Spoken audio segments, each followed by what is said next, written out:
If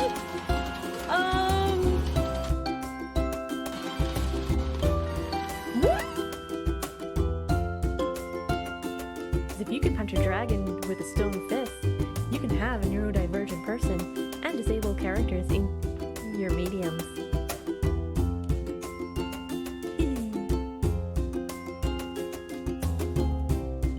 Oh, it's pretty! It is so pretty! I love it! Yay!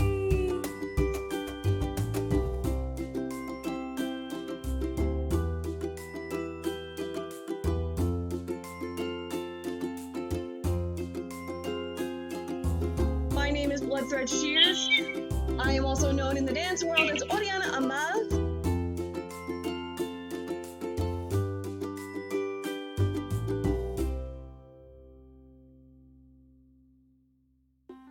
Oh, what am I doing? Oh, what am I doing?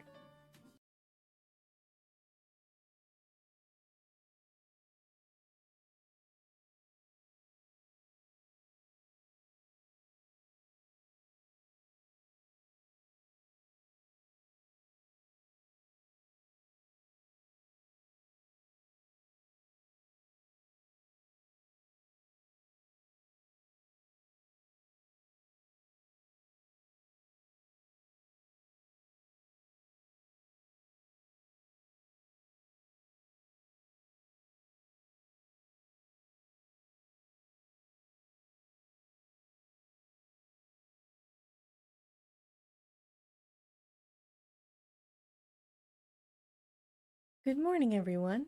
Merry time zone, and welcome to my stream.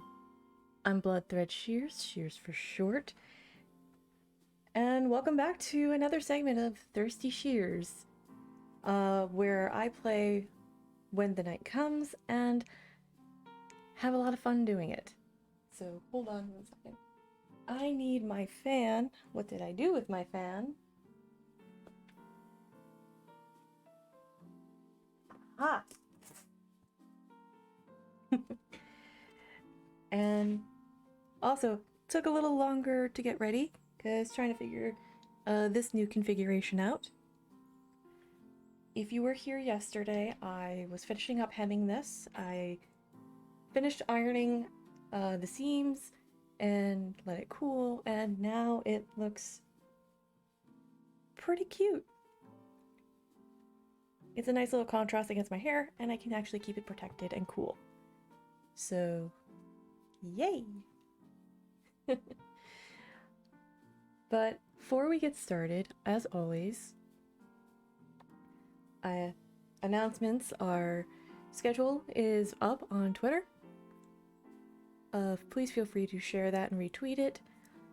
And also, please retweet the Go Live. And don't forget to host the stream because it helps expand my reach and bring more people to the comfy couch that is my stream. And also, I'm going to be pressing all the buttons today. I am plugging my Kofi very regularly now because it's ice pack season here in my office, and I have to have an ice pack on my laptop to keep it from overheating and further warping. So I'm trying to raise $2,500 for a dedicated desktop and 2 monitor setup, so I can do streaming, gaming, photo editing, all the wonderful things that I do now, and potentially video editing, question mark. I want to be able to do stuff, but I'm limited by the tech that I have. So if you have the funds to do so, share the link and toss a coin my way if you like what I do. And if you don't want to give your money to Jeff Bezos, I have monthly support tiers on my Ko-Fi, starting from $1 all the way up to $20. The $1 is basically you believe in the cause, you want to help keep the lights on and the bills paid. If I'm able to get enough folks to do that at that tier, I'd be able to support myself. And that idea was Sir Jester's idea over on his own Ko-Fi, so I was like, hey, that sounds like a good idea, let me try that. So there's that. At higher tiers, at the 10 and 20, will get you access to, and I swear I am working on it, the Discord server that I have been working on. Sections have been organized, but access means that you can see private streams that I cannot do for technological limitation reasons here on Twitch, AMAs, and a once-a-month craft night. If that's something that is up your alley and you'd like to do something, then consider being a monthly supporter. And if you cannot afford, the free actions of the day are currently in chat. So I don't have much on the community board except for Joe Loader or Joe Perez, Mad Shaman Loader, who is one of the cast members for Wayward Revelry on Wilson Dice's channel, has a GoFundMe going on right now. I've shared it on Twitter, and it's been making the rounds, and thankfully people have been helping out. But let's help him out a little bit more, and share the GoFundMe link that's been going around on Twitter if you cannot afford to send some money. Or, if you can, toss a coin his way. He does amazing work, and he's a sweet person. He deserves it. Last but not least, I am also plugging my friend Chaos Faye.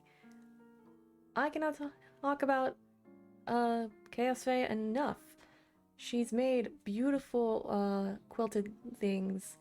I have the mug rug, I have my coasters, I have the magnets. If you want to help support, and the information is right there. She has one slot left for commissions, and then they will be closed. Get your, if you want something, get in there now, because they close up, and it will be quite some time before she opens up commissions again. So I cannot recommend her enough. She does amazing work. So yeah, that's basically the abridged version of the community board. I definitely want to do like a little video as a way to show, hey, here's the community board for the week kind of deal, and just be like, here's the video, there you go, done. And also, yesterday I put out a call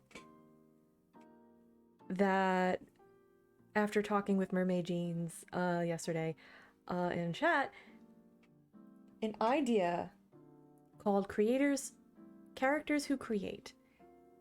I want it to be like a book / zine to learn how to make stuff with your favorite characters. So for example, learning how to knit with like having official artwork, like having artwork of Dragon Age characters learning how to knit, namely Alistair, so he can knit his own damn socks. I'm with you on that one. So yeah, I really would love to do that, and I put it, thanks to Mermaid Jeans who clipped it. I'm going to sit down and actually write down like an entire thing, because I grew up with characters like Care Bears, My Little Pony, like showing like little specials on how to make chocolate chip cookies of all things. And I thought that was really cool. So we should bring that back. And not only bring it back, but like reach out to folks, like actually reach out to like the creators of these fandoms and be like, hey, we made this thing. We would love for you to have it. And given the nature of like fan-made things, I would just rather have it to be either charity driven or for free. And have like, and just present it to the devs and be like, hi, we made a thing. Here you go. Because I went into a whole conversation of how there's an untapped market for makers, crafters, and other types of creatives who can knit, sew, do leatherwork, 3D printing, etc., etc., etc., and be able to tap into that market where you can have official patterns or specs for creatives to use, and we will buy that stuff very quickly.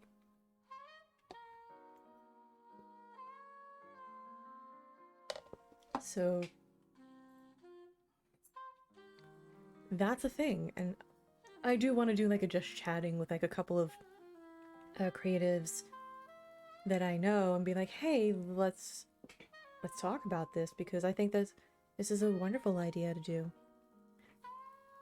And especially like with D&D, where I make characters specifically who are crafty, who knit, who sew, who work in textiles, who are musicians, who have to learn how to sew themselves to mend their costumes, because I've had to do that.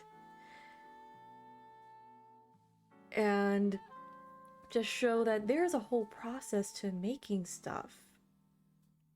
From harvesting fibers to processing them, to weaving, to pattern making, to drafting, to sewing, whether it be by hand or by machine. And then, yeah. Oh, hi, Campsy. I'd run a just chatting panel, actually. Because this is something that I'm extremely passionate about, because I'm tired of having to say, hey, brand, where's my thing? Like with Supergiant, like, where's my Deuce plushie? Give us the specs to make it ourselves. Or have us have the licensing to sell it ourselves on a small scale. Or do like a charity run with it. Partner with folks in the fandom in order to create these wonderful things. So I definitely want to do this, like the characters who create, where I get like, if you have like computer programming with Garrus Vicarian, I think people would pay good money to have a space husband teach you computer programming. And have little jokes about calibrating. It would be great. And also, it's Garrus, husband.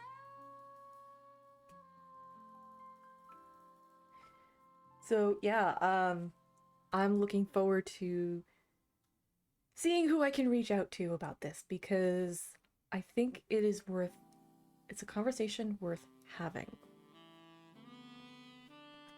So let me actually pause the music. Yeah, calibrations.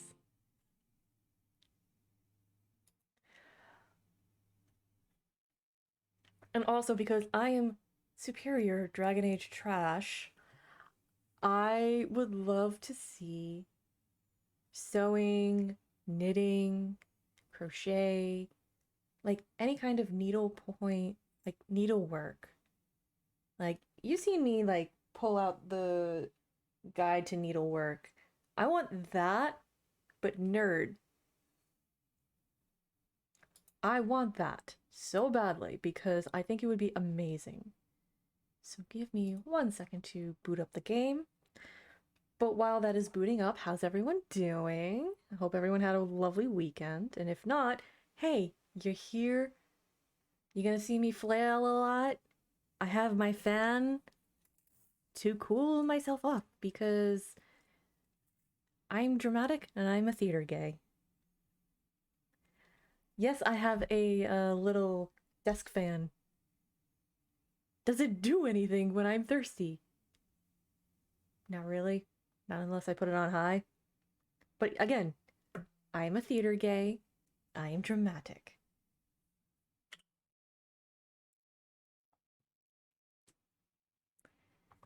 All right.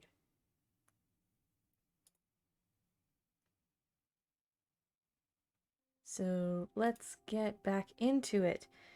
And I shall let people know that we're gonna go into some thirsty territory.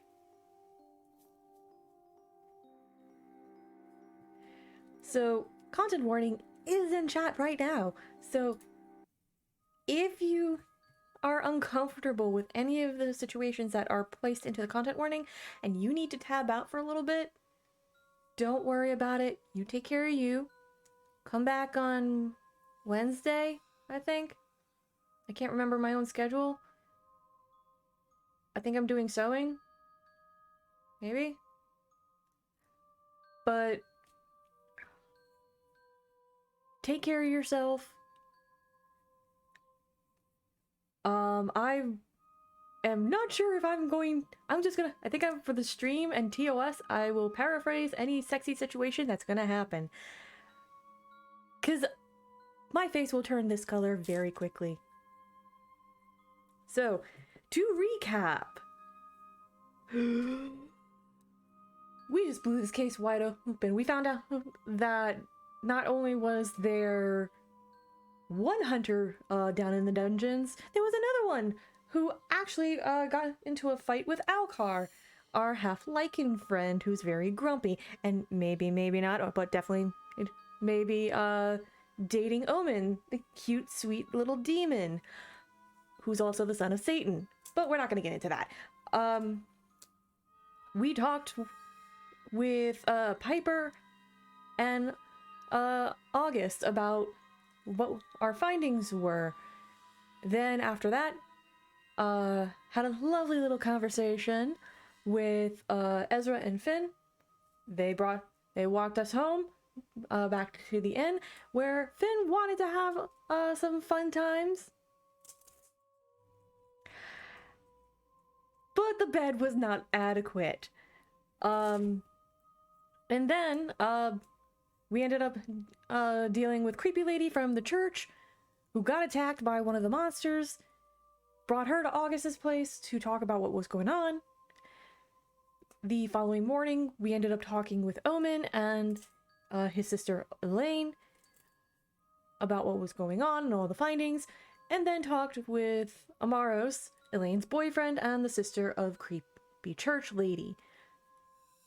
After that, I don't remember, but we ended up here, and now Raven, our sweet little vampire child, is messing with us. Because chaos. And that's where we left off. No problems, enjoy the lurk. So, let me take a sip because it is genuinely warm in here, so I want to preserve my voice.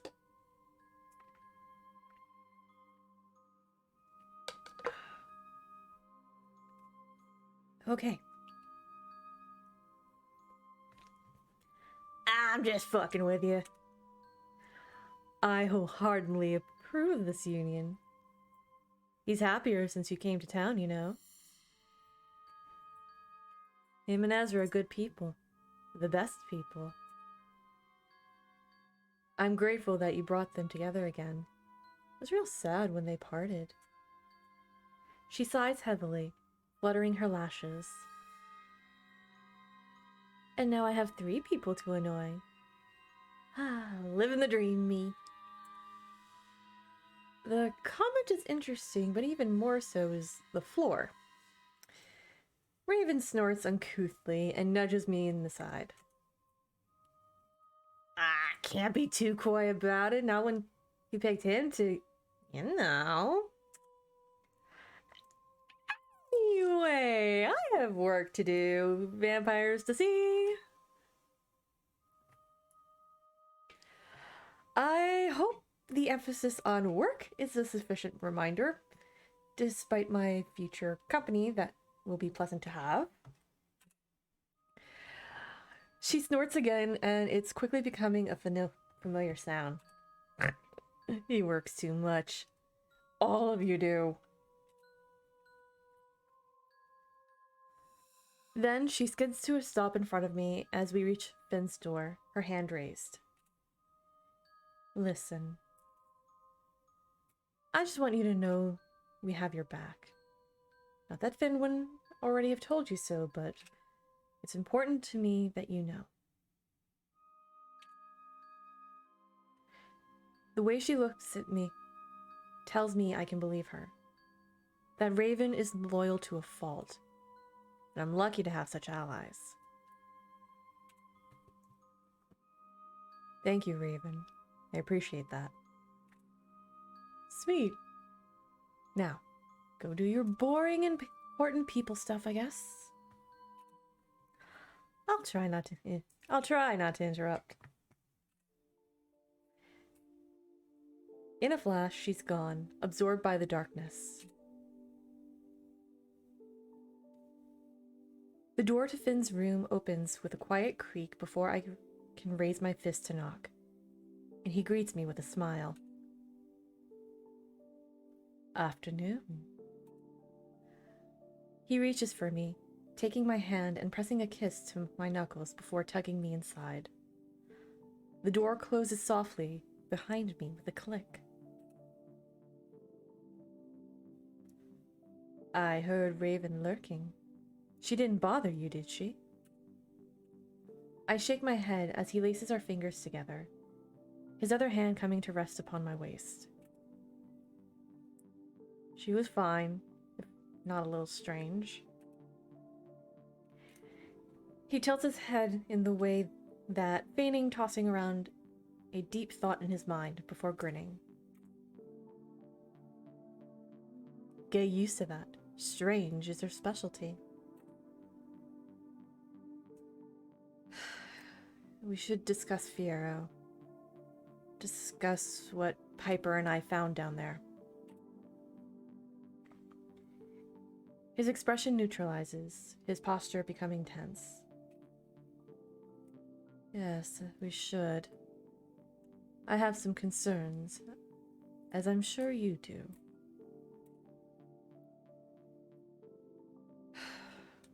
What could they want with his blood, Finn? No expert, but if I'm not mistaken, vampire blood can be harmful to anything that isn't of your kind. Hi, Lonzo. Good morning.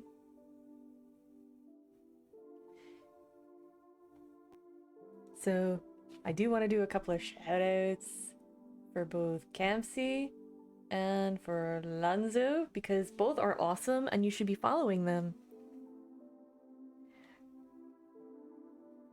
And wait, why is not Campsy? Why is the Campsy command not working? God damn it.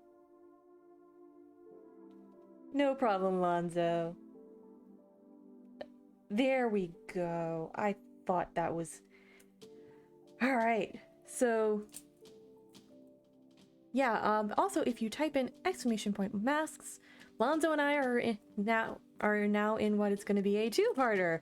Where I play Jody, also known as Doom Kitty Rar. And then you have my buddy Lonzo playing Javier, the delinquent with a heart of gold and a love of fried ravioli, because my character is a force of nature and you're going to be friends with her whether you like it or not.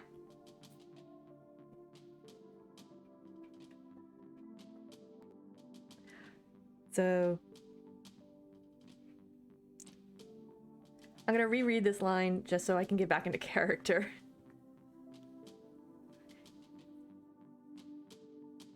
AKA, Nona is forcing food on Javier. Of course she is. Javier is way too skinny for Nona's liking. Alright.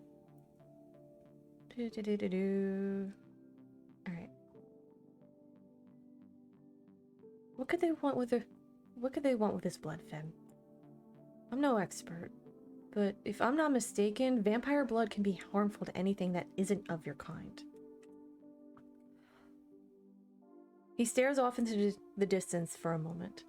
The look is pensive, as if he's considering his next words very carefully. What do you know of your initiation? Of what they put you through when you're chosen? I open my mouth to respond, but I find myself having nothing to say. I remember little of what happened back when I was a child. back when I first arrived at the academy. I remember waking up and feeling different, feeling strong. I frown, frustrated. I can't recall such a pivotal moment in my life. The moment that quite literally made me who I am. I can feel him watching me carefully, and when I meet his gaze, his eyes are sad. I know little of what they did to make you the way you are, but I've been around long enough to hear rumors. Nothing about what's happening here adds up. Of that much I'm sure. The only person who has answers is Harry, but we can't even trust the man who swore to lead and protect you. If they're taking Fiero's blood, it's not without good intention. Vampire blood can be incredibly dangerous if used with malicious intent. We need to get him out of there. I search my brain for ideas, solutions, anything. The silence we stand in is heavy with our contemplation, and something hits me. When I first encountered the creature, it almost felt like I'd been thralled. As if it had compelled you to freeze. It manipulated you. Manipulated. Then something clicks.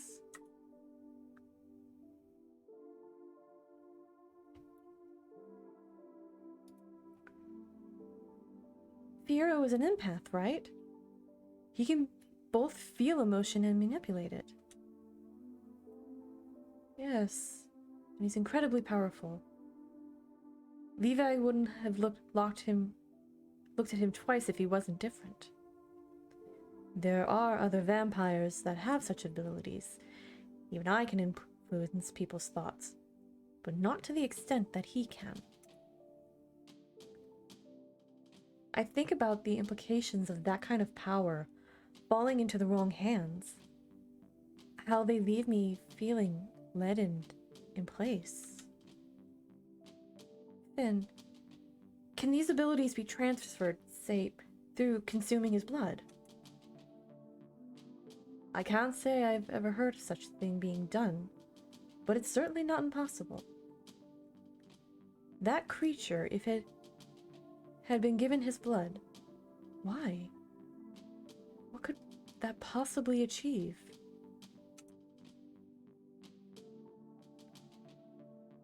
I take a deep breath, trying to gather my thoughts. Already they're heavy in my mind at what might this mean. Something new. Something powerful.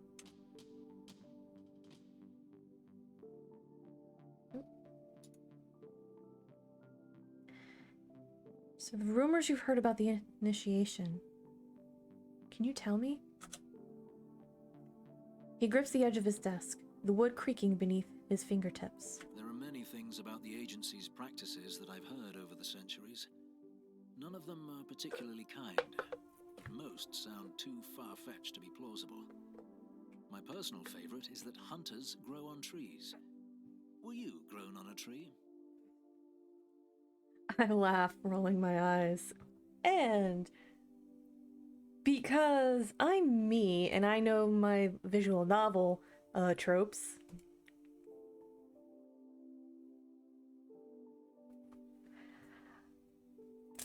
ha ha ha ha ha ha ha. You can now play along.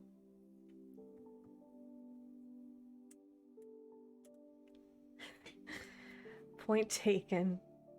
None of them are exactly grounded rumors then. No, but with everything that's been going on around here lately, stranger things have happened. I process everything as best as I can on such little sleep. Yet again, feeling out of my depth, but somehow closer to the truth.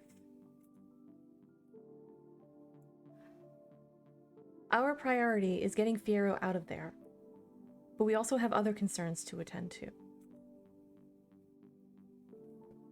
Let's put that over here. I can have the clan work on an extraction plan, now that we know exactly where he is. Leave that to us. At least that's one less thing you need to worry about, right? Though I could help you. I could use your help enlisting Merriman to assist. We could do with someone on your side. Consider it done. I look at him, and even though all of this doubt and uncertainty, I feel safe. He reaches for me again, and I go willingly, winding my arms around his neck, smiling when he leans in to run his cold nose along my jaw. We're unstoppable, remember? I shiver against him, and he holds me that a little bit tighter, strong arms encircling my waist. I remember.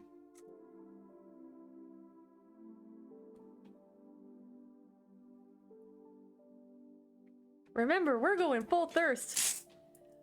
So grab your water bottles. 3 sheets to the wind and full thirst ahead. You're amazing. And whatever that thing is, it has a world of pain coming its way.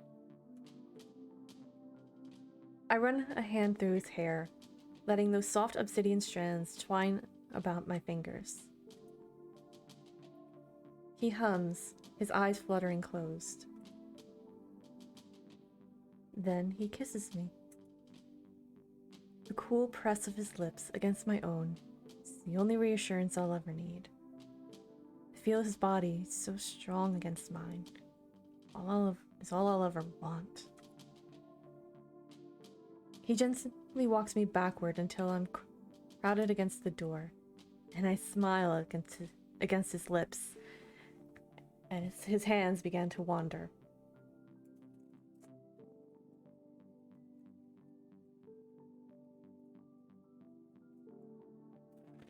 I need a drink.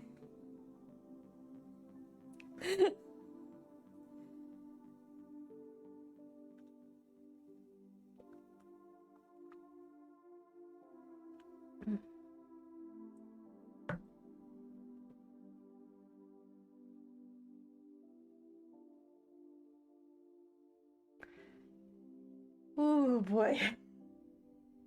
Also, yeah. I also have a command, I think exclamation point flail for every time this happens. So, yeah.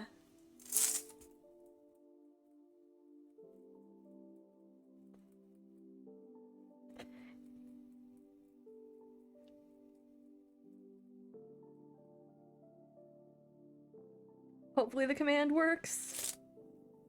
And if not, I'll fix it on the break. Yeah, I'll fix it on the break, but you can see why I'm such a big fan of Gideon Emery's work.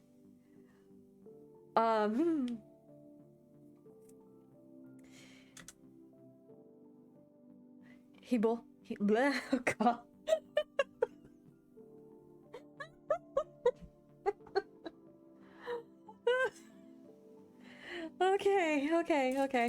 Okay. Oh, I'm calm. I am calm. I am so screwed. People, thank you for the stretch, Alonzo. And if you are joining, if you'd like to join in on the stretch, do remember to stretch yourself and not go past the point of pain. Listen to your body.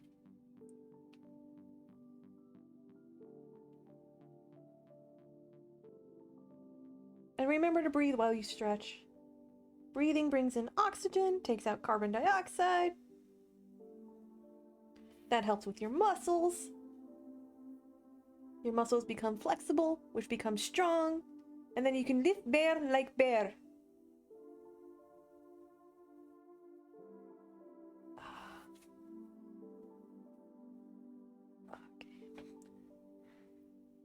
Alright, so he pulls back to look at me with a sharp inhale, eyes dark, lips parted. If you have somewhere to be, I suggest you leave now before I can't find the strength to tear myself away.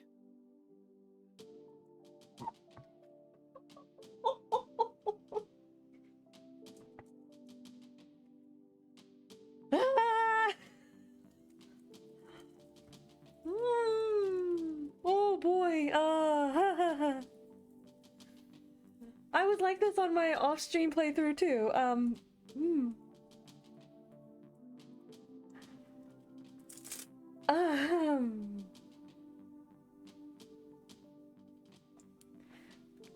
Boy, do I need another sip.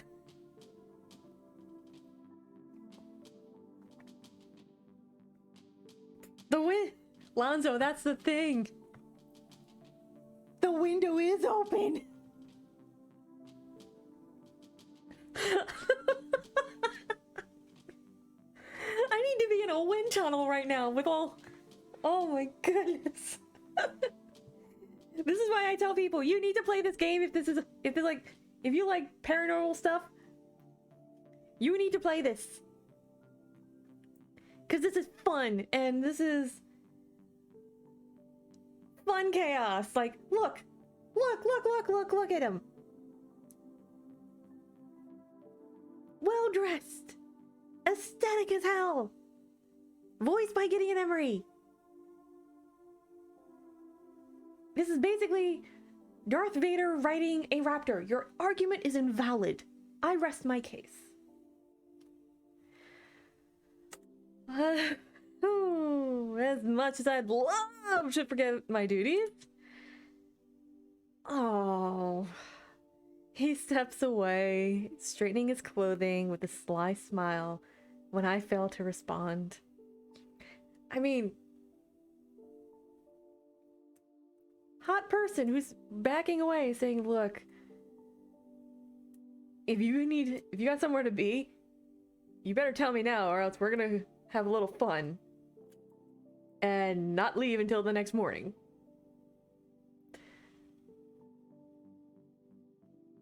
I don't know about you, but that's a trope I like.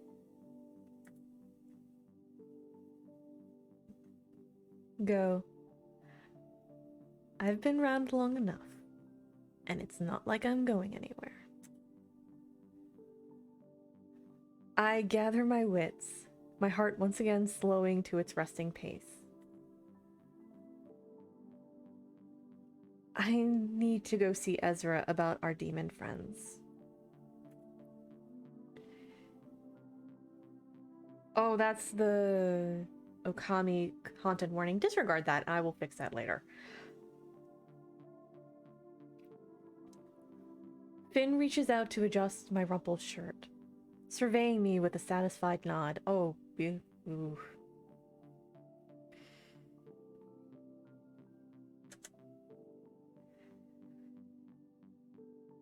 A perfect way to spend your day, I'm sure.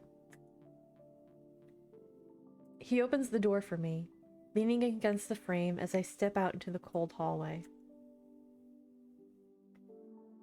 Stay safe. I'll be thinking of you, as always.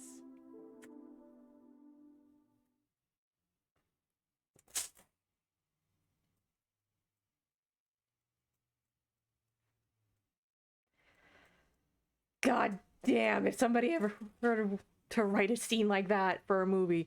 Oh shit, that...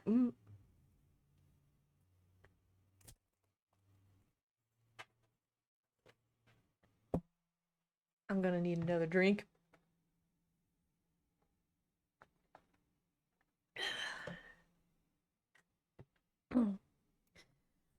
So, the shop is busy when I arrive, but Ezra does have an excellent job of remaining professional when he spots me.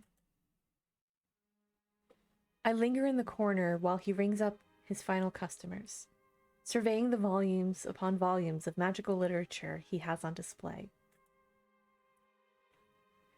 The sleepy white cat from before is curled up on the countertop, and she lazily raises her head when I approach as the bell signals that the final customer has left.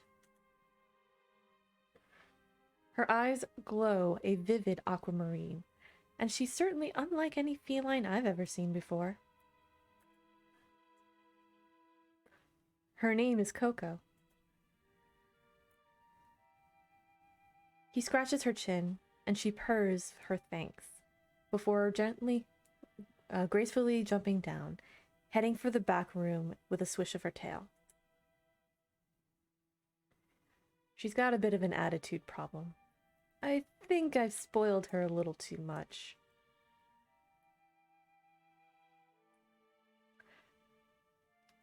As a fellow pet parent, yeah. Miss currently not appearing in the camera is also spoiled because she has 2 dog beds. She sleeps in my bed. We give her good food, and she gets pampered.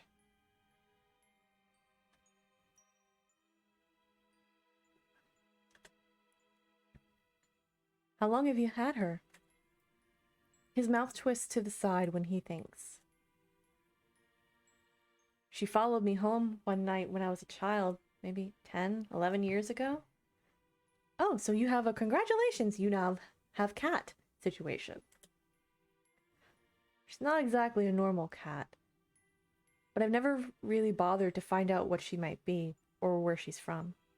She's just Coco. We'll value her privacy. What can I do for you? Is it about the tall, blonde, utterly terrifying woman you sent my way last night? I grimace, taking a deep breath. My mind is once again overflowing with revelations, new information I've barely had time to process. Sorry about that, but no. I had a chat with our demon friends. I study his expression carefully, but I see nothing to indicate that he has any idea of what I'm about to say. And how adept are you at closing hell portals? What? I almost can't help but laugh at the way his eyes widen. Then a flicker of realization, his shoulders sinking under the weight of it. Oh no, I can't believe I didn't think to check. I've been so caught up with everything else that I just... Fuck! Whoa. He cussed.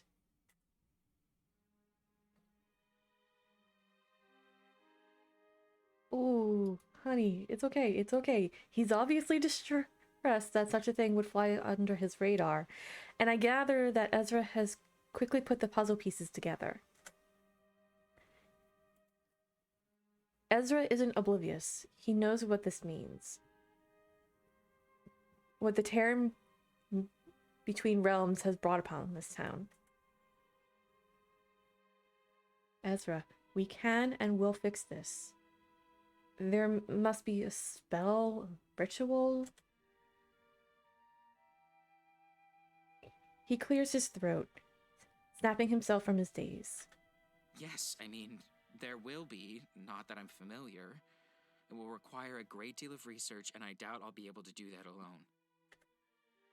August? He smiles. August is very powerful, as I'm sure you can already tell. So, with their help, hopefully it's something we can achieve. I don't doubt either of you for a second. I look at him as he processes all of this, his fingers visibly twitching at his side, eyes flickering to the endless rows of books that line his walls. Ezra, I know you can do this. Please don't worry. He offers me a smile, but it's a sorry thing. Timid, almost.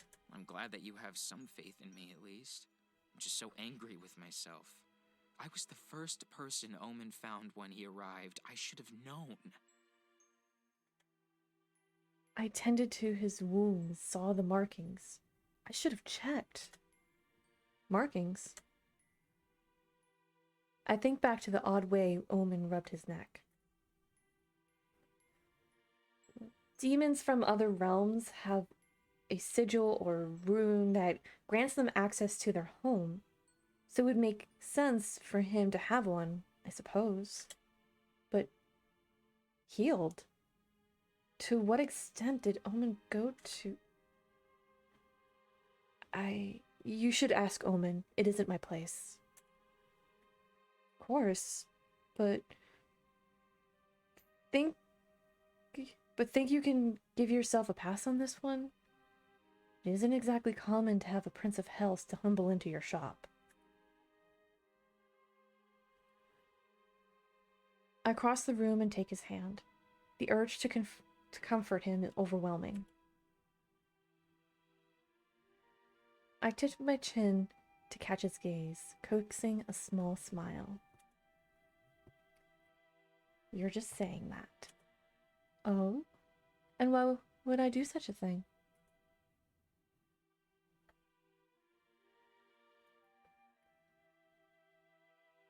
I watch the gentle bob of his throat as he swallows. His lips parted, eyes focused on me, only me. Then, he captures my lips with his own in a kiss that assists in answering my question. That I'd do anything for him. Anything to make him happy. His hair is soft when it curls around my fingertips. His skin warm as my thumb brushes over a flushed, freckled cheekbone.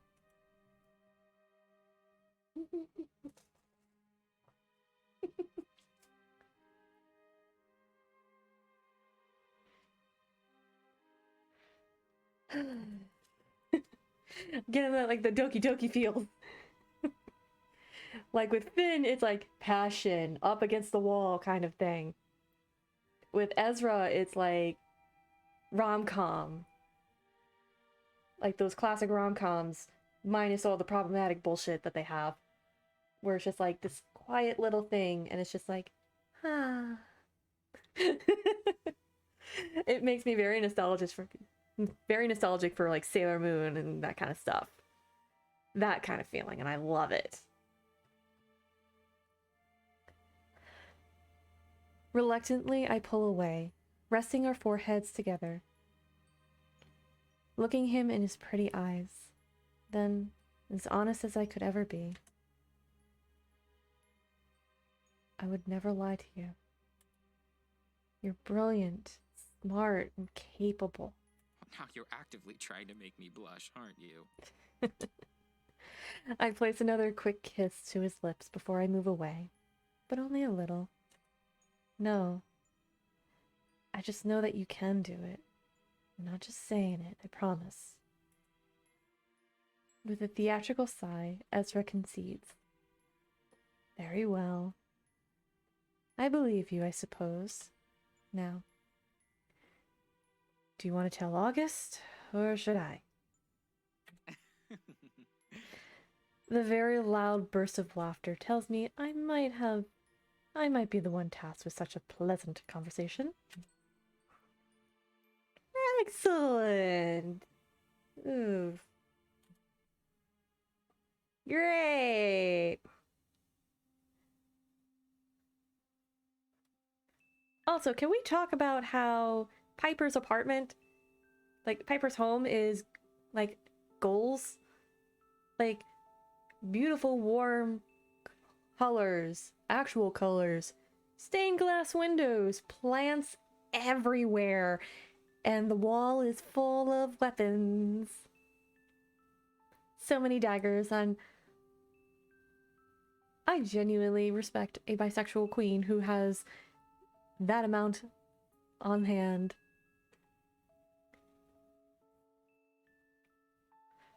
Piper opens the door with a smile, and as I advance to the next stop on my tour. And with that, I'm actually going to take a 10-minute break, or just a quick break, so I can stock up on some hydration. And I do strongly encourage folks to do the same, especially if you're in warmer areas and there may be a heat advisory. So please get some hydration, get up, stretch, have some food, have some water, take your meds, give your furry, scaly, or feathered friends some scritches and love. However you want to do it, be sure to take care of yourselves, and I will be right back.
Alright, welcome back everyone.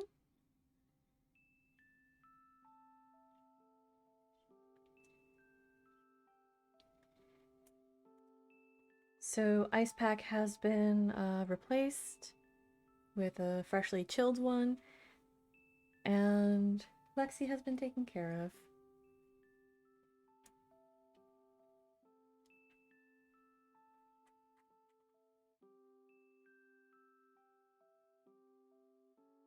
She always knows when the camera's on. So...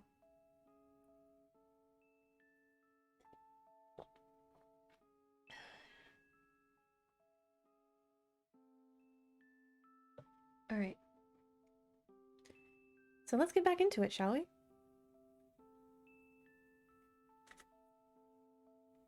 Afternoon. Just gonna stand there or what?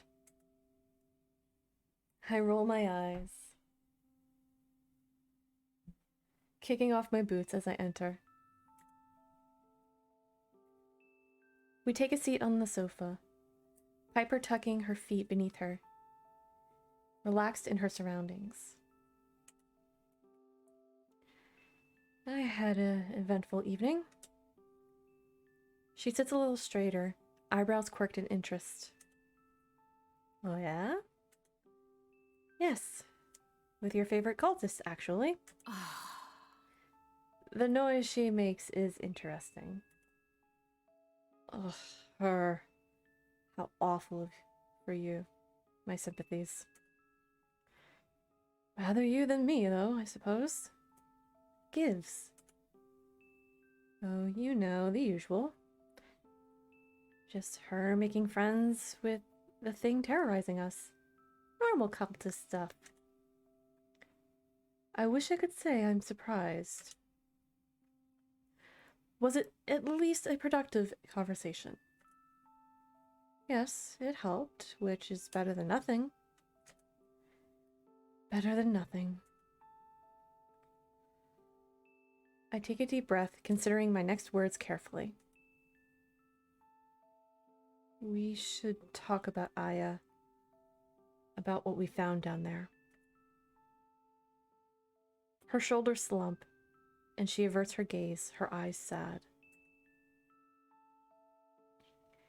Yeah, I haven't stopped thinking about it. Fiero, Aya, everything.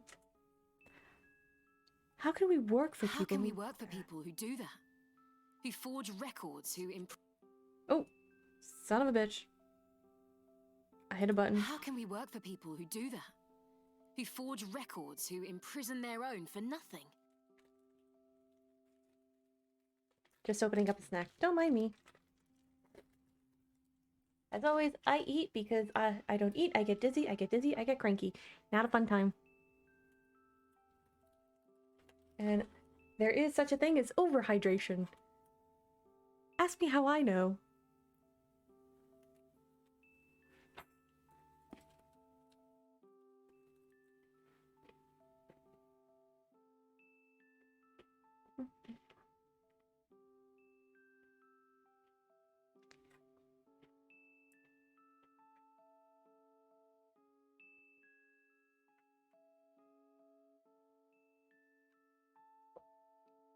Okay.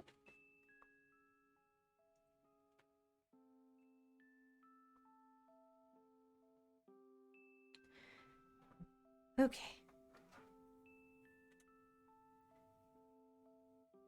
How can we work for people who do that? Who forge records, who imprison their own for nothing? Aya is innocent, that much I know. And Azazel? He's down there because he supposedly got attacked? It continues to make no fucking sense. I agree with her, but we have little time for frustration. We have to begin acting, now. The clan is preparing to get Fiero out of the dungeons. We can't leave him in there. Not now. Not now we know what they're doing. Ooh, grammar. So we can't leave him in there now. Not that we now know what they're doing.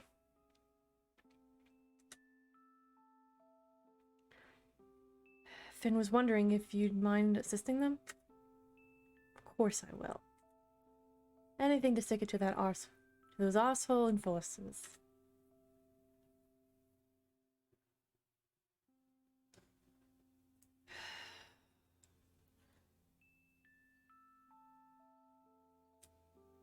So, during my off-stream playthrough, and I did an off-stream playthrough to check for content warnings. My ankle is itchy. I mentioned Fiero's blood.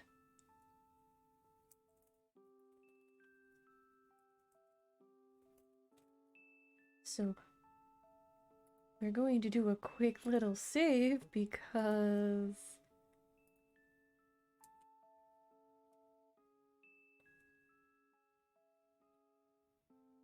no, she deserves to know.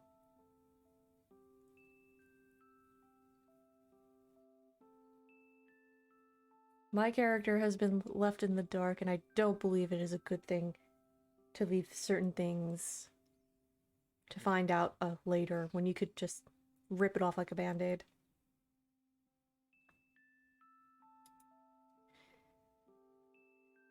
I feel foolish for having such an idea, but after what Finn has told me about the blood, I can't get it off my mind. When I encountered the creature, it was almost as if it enthralled me, like it sapped away all of my free will. Piper frowns, shifting a little closer, waiting for me to continue. What if they're taking Fiero's blood to give to the creature? To make it stronger, better? She takes a while to respond. If they are, why? Why would they need to mess around with the things we're supposed to be killing? Our purpose is to rid the planet of those things, not to make them stronger. She's right. It makes no sense. We need to figure out their endgame, and fast. I pause, watching her carefully. She looks so tired. Piper, how are you doing after all of this?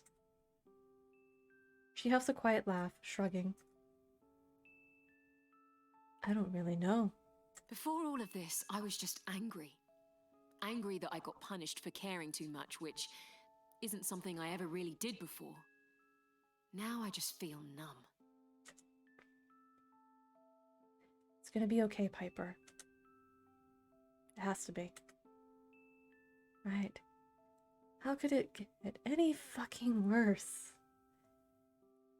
Boop, boop, boop, boop, boop, boop, boop, boop, boop. Famous last words, Piper. Why'd you have to go and say that? I grimace, and Piper laughs.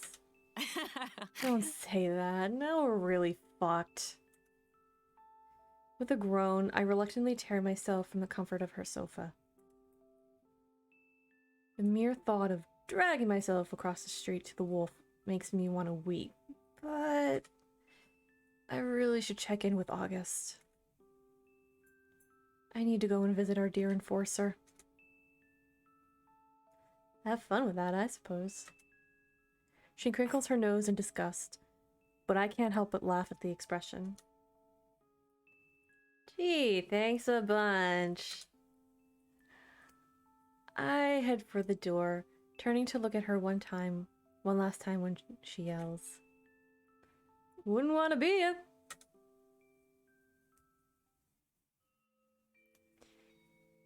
In the aftermath of what we learned, August and Ezra were quick to action, gathering supplies and the instruments required to perform the spell. That was the first day. Then time stretched on. 1 day. 2 days. 4. A week.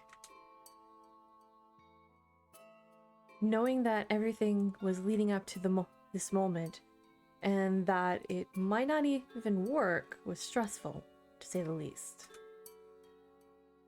What if they couldn't close it? What if the creature is still that strong without this unseen force feeding it? Those worries lingered, but I found ways to distract myself. I hunted nightly, spent time training with Piper, studying with August. There was also Finn and Ezra. Stolen moments with them amongst all the chaos. Moments that only solidified my feelings for both of them. Then, a knock on my door one night. The news I'd been waiting for.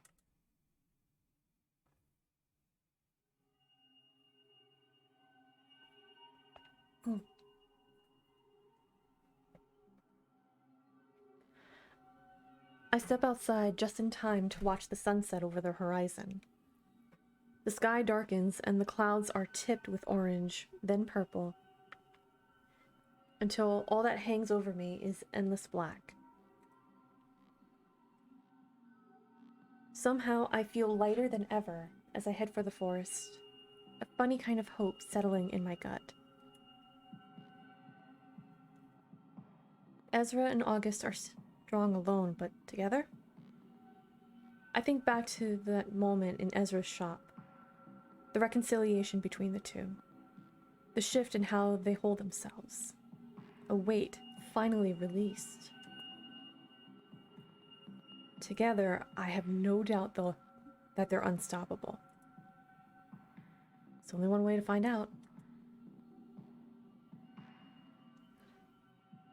Omen and Elaine have entered our realm right at the edge of town, just as the cobblestones fade to dirt. The trees are denser here, and everything a little less ominous. I find Ezra and August exactly where they said they would be. Both of them looking a little pensive. Right on time. I know you don't suffer tardiness. Very good. Now, shall we get on with it, I suppose? Ezra has already laid out his supplies. A neat little pile of strange things you could only ever find in a magic shop. There's also a symbol drawn on the forest floor that looks strangely similar to a pentagram, with a few minor changes. Ezra catches me looking and offers a shrug as if saying, "Of course us closing a portal to one of the many hells would require such a thing. Just another day in Linares. Let's just get this over with." He pulls a vial from his belt. The liquid dark and viscous. From my experience, I recognize it as demon blood.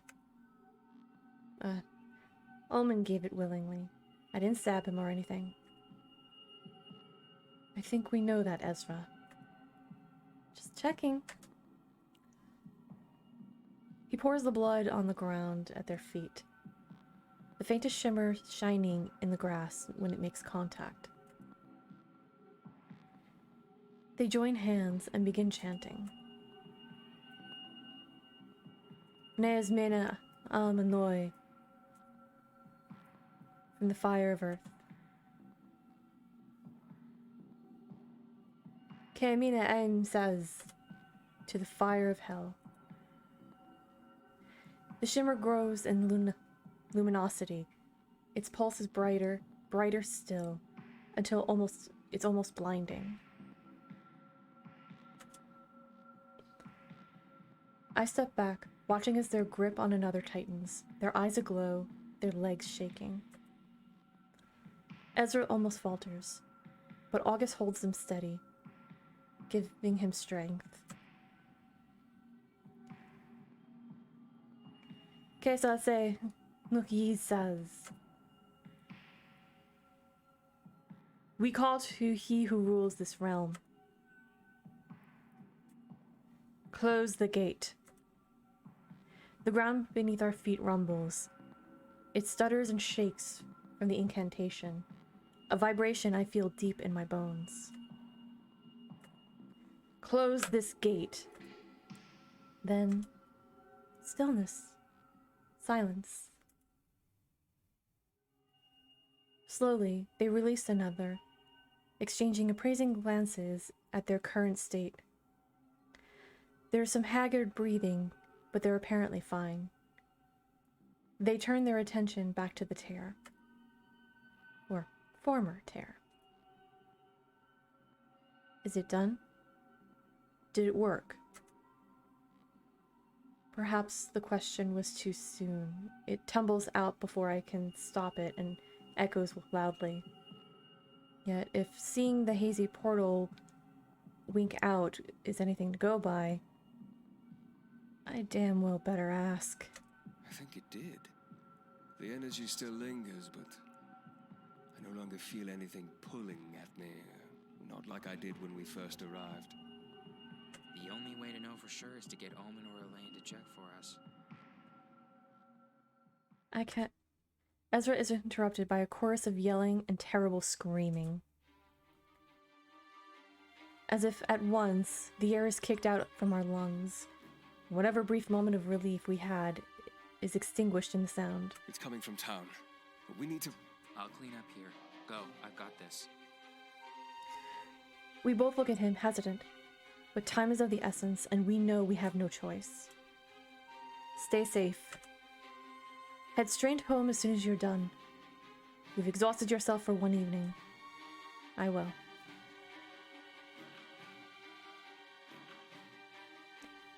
Lunaris is in chaos. There's blood on the streets. Of its owner, I'm not entirely sure, but I know exactly what it is the second I see Piper rushing towards us. Her dagger's drawn. Her aura thrums with the adrenaline, and it bleeds into mine at her approach. Report. It's that thing. I saw it with my own eyes. Ugly motherfucker. Where is it now? It was heading straight for headquarters. Had this mad look, like it couldn't see anything else. The witches scared it off and distracted it. It scurried into the forest, but I couldn't catch it. Good. No one should face it alone. It's that time of the day and I have to leave the house. Ah, boo! I should be on, because I really want to get to... I want to start busting this case wide open. But you take care of you, Camsey, and if I'm still on, I hope you come back. So, take care of your stuff and have a wonderful day. Also, go follow Camsey because they're awesome. I said what I said. She is right. We cannot risk losing anyone else. Especially not you two.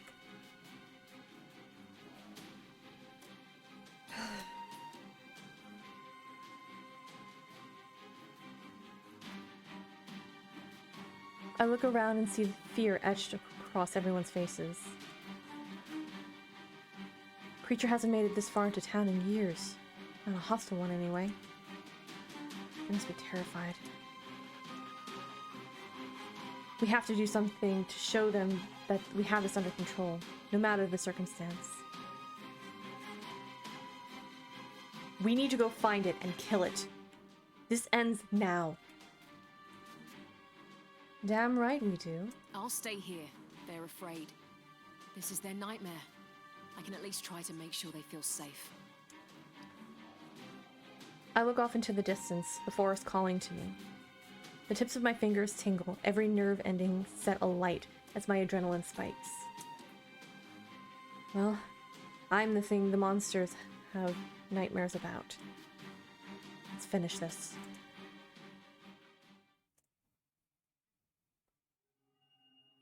We head towards the forest, leaving the town in chaos behind us. I stop dead in my tracks as the houses fade out, something telling me to pause, to think. August, You should go stay with Piper, just in case it... I pause, taking a breath. I can handle this. Hunter, I don't doubt that, but... I'd hate to leave you alone. I smile at them, and they throw me an incredulous look. I won't be alone. They frown, their eyes flickering to the tree line. And when they relax, I suspect they see exactly what I see. Very well. I'll fall back, keep the townsfolk safe. They reach out and place their hand upon my forearm, squeezing gently. Their eyes are sad, but earnest and proud. Show it no mercy, just as it has shown none to us. I nod, knowing I won't let them down. Any of them. Yes, General. Reluctantly, they turn on their heel, immediately barking orders at a group of enforcers that scurry towards them.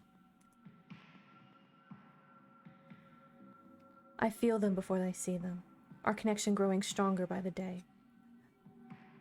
When I turn, they're both standing right before, beautiful smiles upon their faces. Thought you might like to go on a date. Don't have anything better to do you?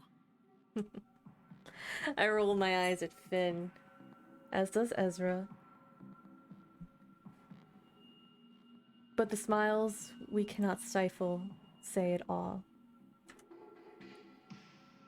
Truly a beautiful evening for a romantic stroll, wouldn't you say? This thing doesn't stand a chance. Not against us. Ready to finish this?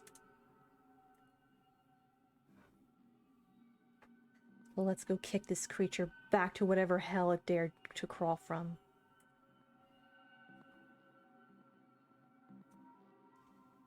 It doesn't take us long to find the creature's obvious path of destruction.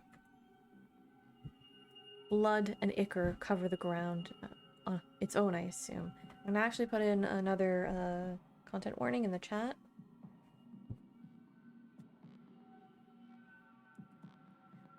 As a just in case, because there will be descriptions of gore and fighting and blood.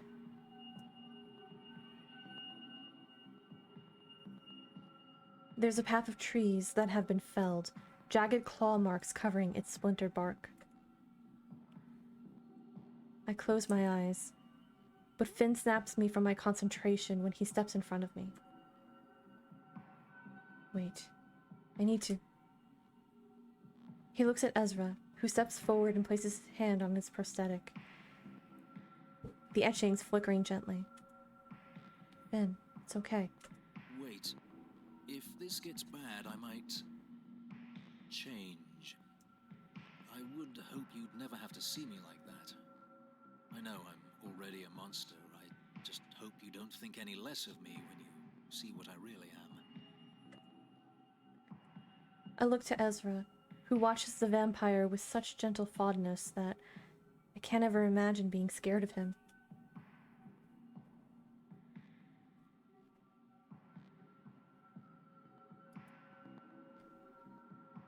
For him to think I could ever be repulsed by him is ridiculous. I've seen many creatures in my time, many horrors, but Finn could never be one of them. I could never see him as anything less than the man I've come to feel for.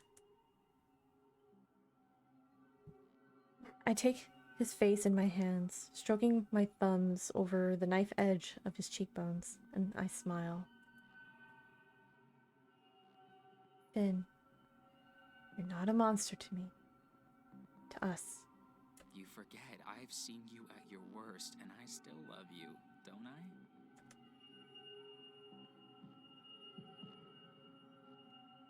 Silly of me to think either of you would be fazed by anything, I suppose. He presses a kiss to each of my palms before I withdraw my touch. All I see when I look at both of you is someone who I care about, who I pause. The word feels heavy on my tongue. Before I can continue, there's a sorrowful groan that echoes deep from within the forest. It lumbers into the clearing, too close to the town for comfort, too alert to entirely focused on me. Only me. Finn grabs my arm, pressing his lips to my ear, tugging Ezra behind him. We'll keep its attention. You attack. Don't let it thrall you. It straightens up, taller than I remember, but still no taller than me. What if it thralls you?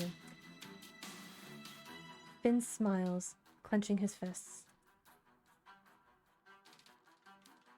I watched him transform into before me, shifting into something not human.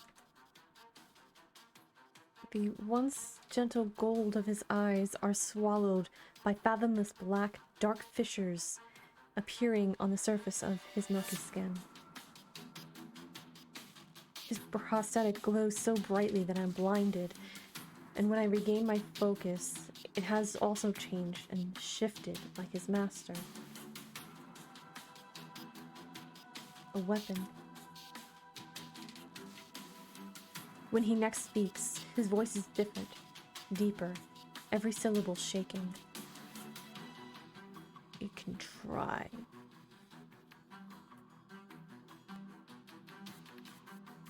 Ezra's eyes widen as he takes in the sight of the beast, and he swallows thickly when he looks at me, unfazed by Finn's shift. Then, if I thought Ezra was magical before, the whites of his eyes are swallowed by the brightest, most vivid emerald. Fissures of light appear upon the surface of his skin like vines, curling around his fingertips. The air practically hums around him, singing under his command, the thick scent of petrichor permeating my senses. It's enchanting. He's enchanting. His magic lives and breathes, and in this moment, I'm captivated. Go.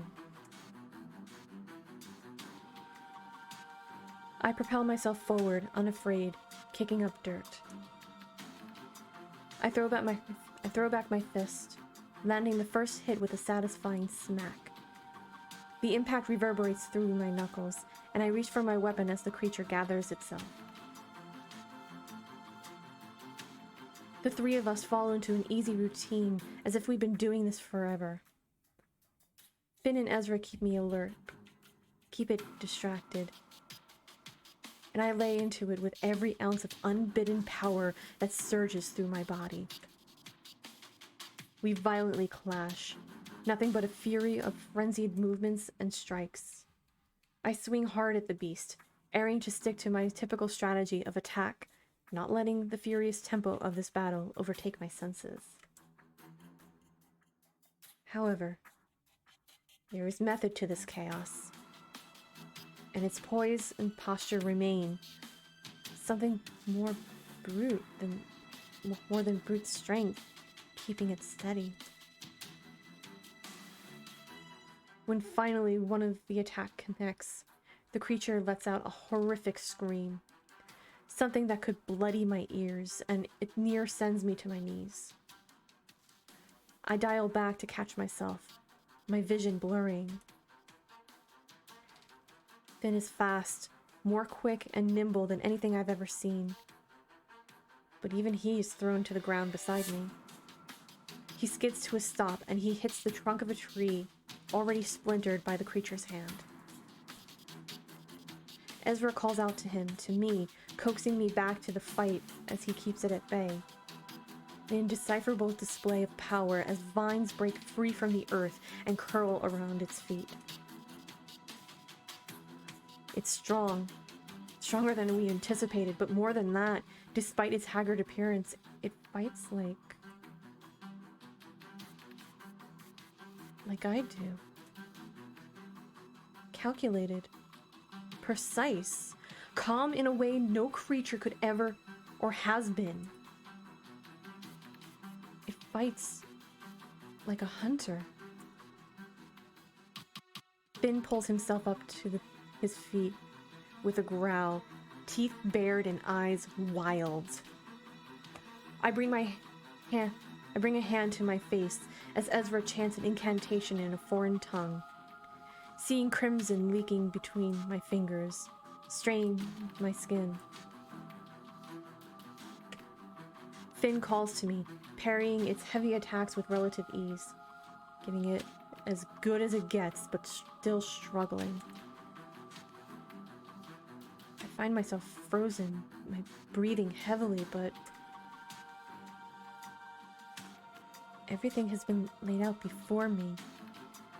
And I curse my ignorance for not seeing it sooner. As if the creature had read my thoughts, as if it knows that I figured it out. It gives out something of a smile with that grotesque maw. It lunges and pushes Finn aside with startling display of strength, like a mere afterthought, and heads for me, transfixed. I need to take a quick sip.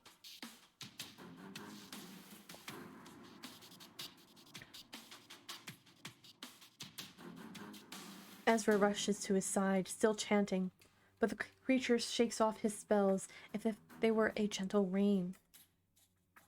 Its eyes are constant on my form, long, heavy strides gaining quick momentum in my direction. I can't move. I can't think. It's all a haze now. The only coherent thought I have is, I'm gonna die here. All I can hope is that they both make it out. It draws back its gnarled arm as I brace for impact. It's too soon for me to steel myself against the assault, and I feel myself shocked with pain.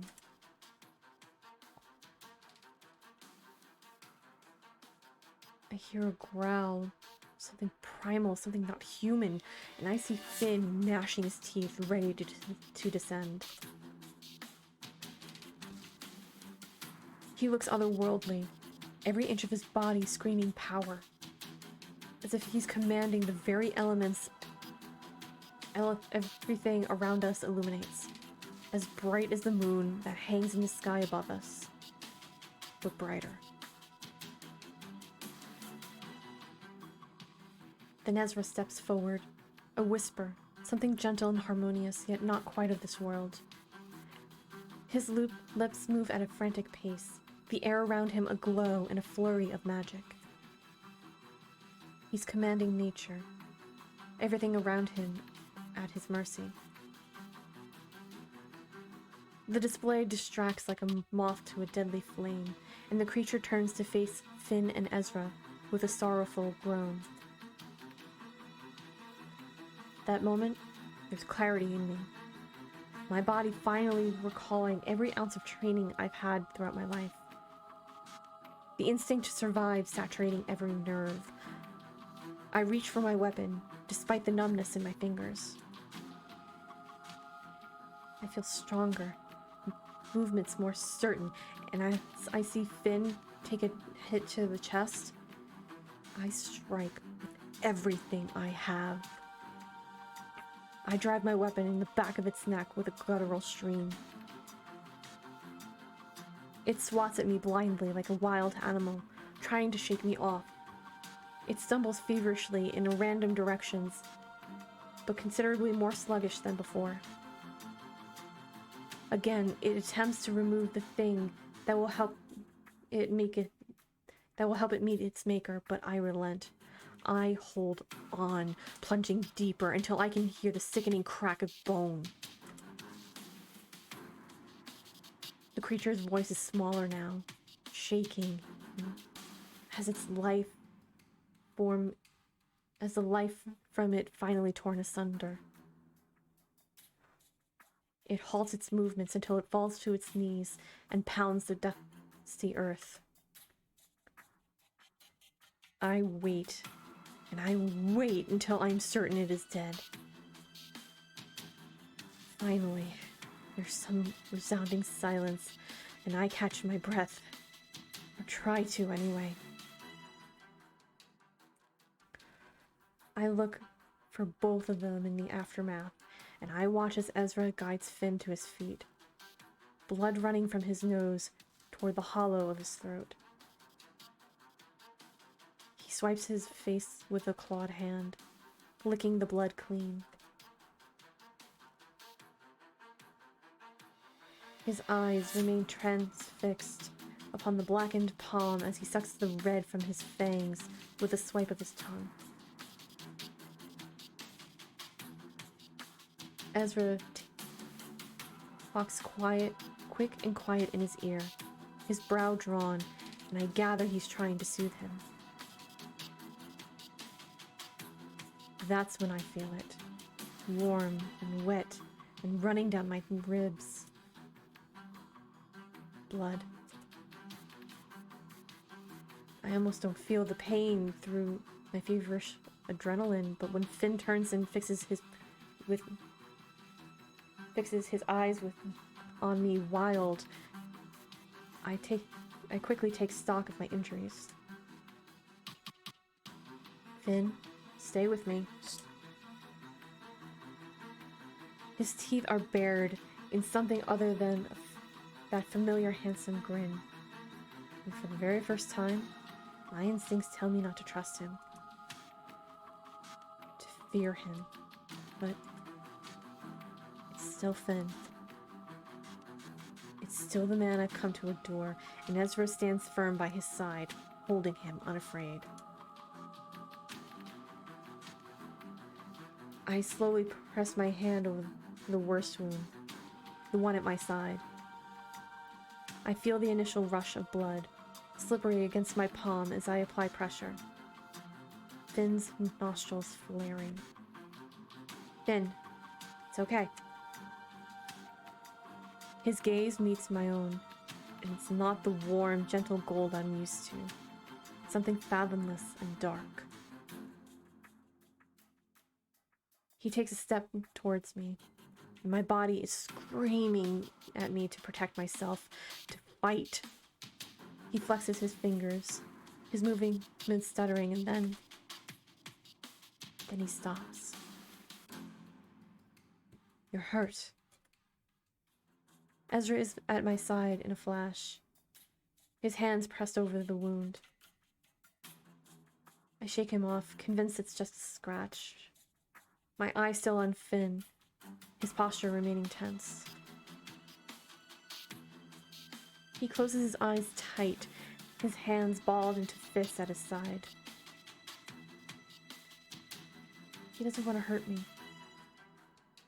He's scared he's going to hurt me.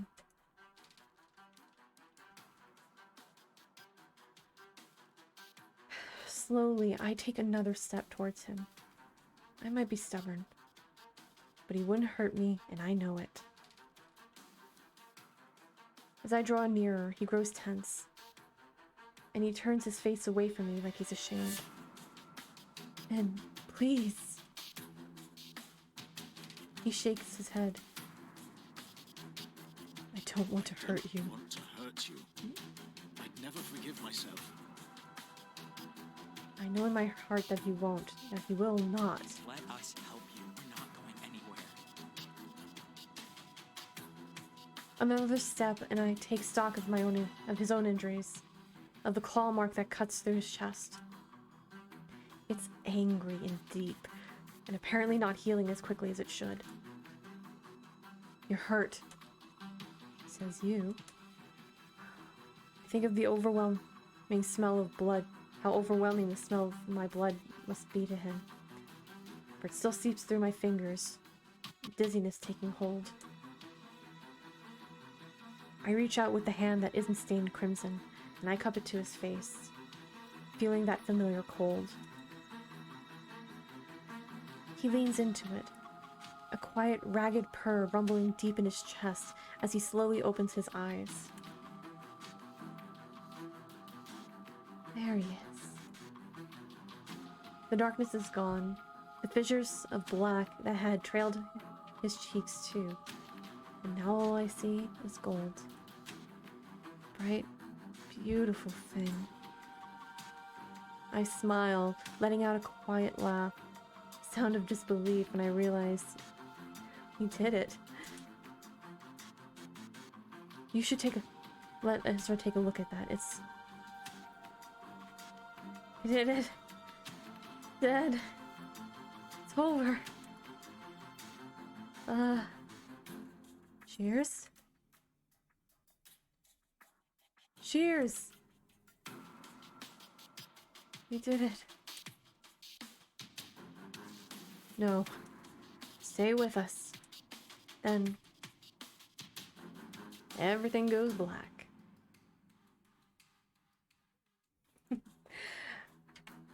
So I'm gonna actually save here. Come on, let me save.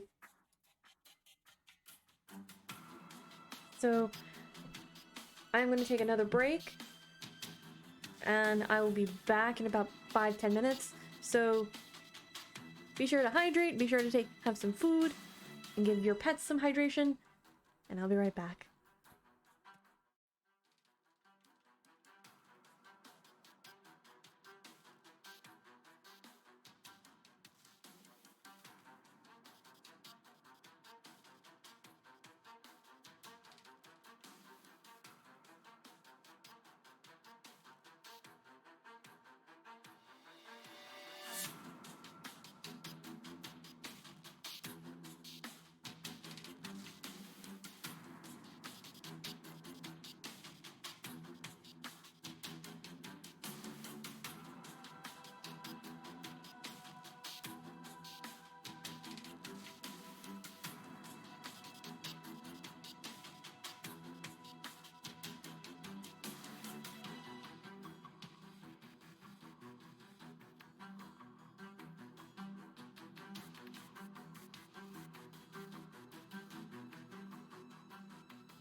Alright, so...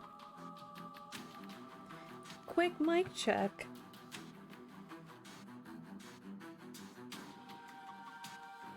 Alright, we're good.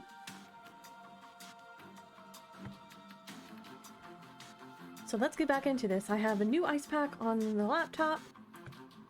And just as a little, very shameless plug,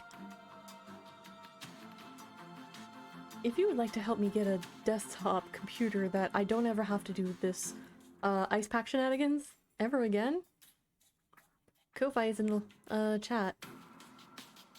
So yeah.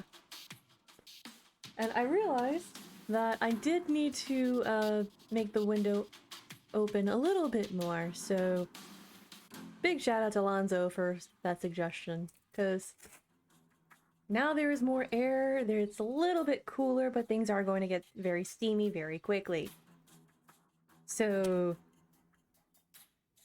night CW for the content warnings.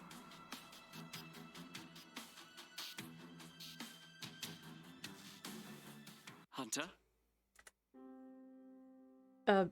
Hunter, snap out of it. I coaxed myself out of my little daze, finding kind blue eyes staring at me. Unamused, kind blue eyes. Are you quite finished daydreaming? I smile at him because as much as Harry tries to be annoyed with me, he's adorable when he's angry. I am Major Addington. Very sorry, sir. There's that little mouth twitch. An attempt to stifle a smile. I know him too well, and as humble as I try to be, Harold Addington III cannot resist me. Stop that! Stop what? I'm not doing anything. He sighs, loud and pitiful. Yes, you are. You're looking at me like that. How many times do I have to remind you that I'm your superior, Hunter Lane? I feign contemplation. Just twisting the life a little more, making him squirm. Oh, a few more times might do the trick. We both laugh as he swats my arm, but Harry is quick to straighten himself up. Ever the professional. I have an assignment, something out of town. It might take us a few days if we're lucky. He looks at the papers that have been deposited on his desk. Pretty sizable pile for a simple missive by the looks of it. A little getaway. Just the two of us. Harry rolls his eyes, scoffing. If you consider hunting a rogue clan of witches romantic... Then he looks at me, eyes narrowed. You do, don't you? I shrug, stepping forward to push the papers from beneath his fingertips. I rest my hand upon his waist, crowding close until he has no other choice but to sit on the surface of his desk. Any time spent alone with you is time that I cherish, my love. The flush that sweeps across his cheeks is charming as always, and when I lean in to brush my lips on his own, gone is the stiff formality of Enforcer General Addington, and in his place is the man that I love. My partner in all things. My soulmate. We're both in need of some time away from here, don't you think? Even if it does involve us being knee-deep in angry witches. Sweet talk me some more, please. I don't know how I ever resisted you. I raise an accusatory brow. You didn't. He huffs quietly, but my statement is irrefutable. So smug. Unconsciously, we both cast a glance at the door. It's closed, and I lean in to lose myself in his kiss once more.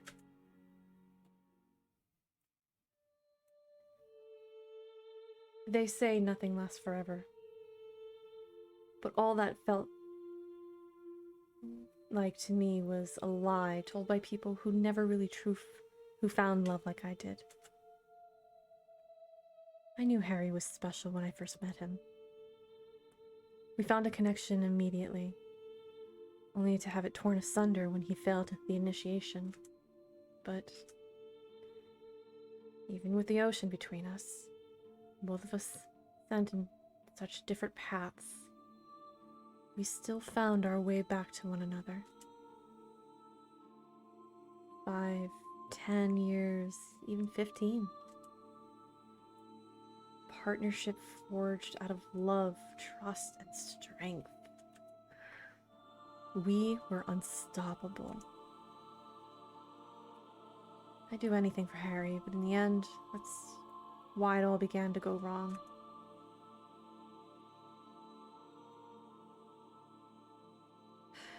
You shouldn't leave, not now. Your people need you. I need you. I have little choice. Such meetings cannot be postponed. Do not pull the I need you card. Things are under control now, James. Besides, it's just a few days. I shall be back before you know it. His smile is as bright as it's always been, but it doesn't reach his eyes. They're cold and tired. In a way, I can't help but blame myself for Harry's recent boldness. I've always encouraged him to think outside of the box, to stop being so rigid when it comes to following the rules. Now, please, Harry, this has to stop. He averts his gaze, twisting his wedding band nervously. Babe, I know you think you're doing the right thing, but it's not worth it. None of this is worth it. I step closer, taking both of his hands in my own and tugging at him to look at me. He refuses, still staring longingly out the window. Harry, I love you too much to let this destroy you. Think of everything you've achieved. Would you throw that all away to make some numbers look good? It's not about numbers, and you know it. It is about saving people's lives. About stopping those things from overwhelming us until we're... He pauses, closes his eyes. Excuse me. Then he carefully pries his hands from mine. It's about doing what I swore to do. Fulfilling my duty as protector of this country. Protecting you. I can protect myself. Harry flinches at my words, exhaling sharply. We will discuss this further upon my return, but I must go.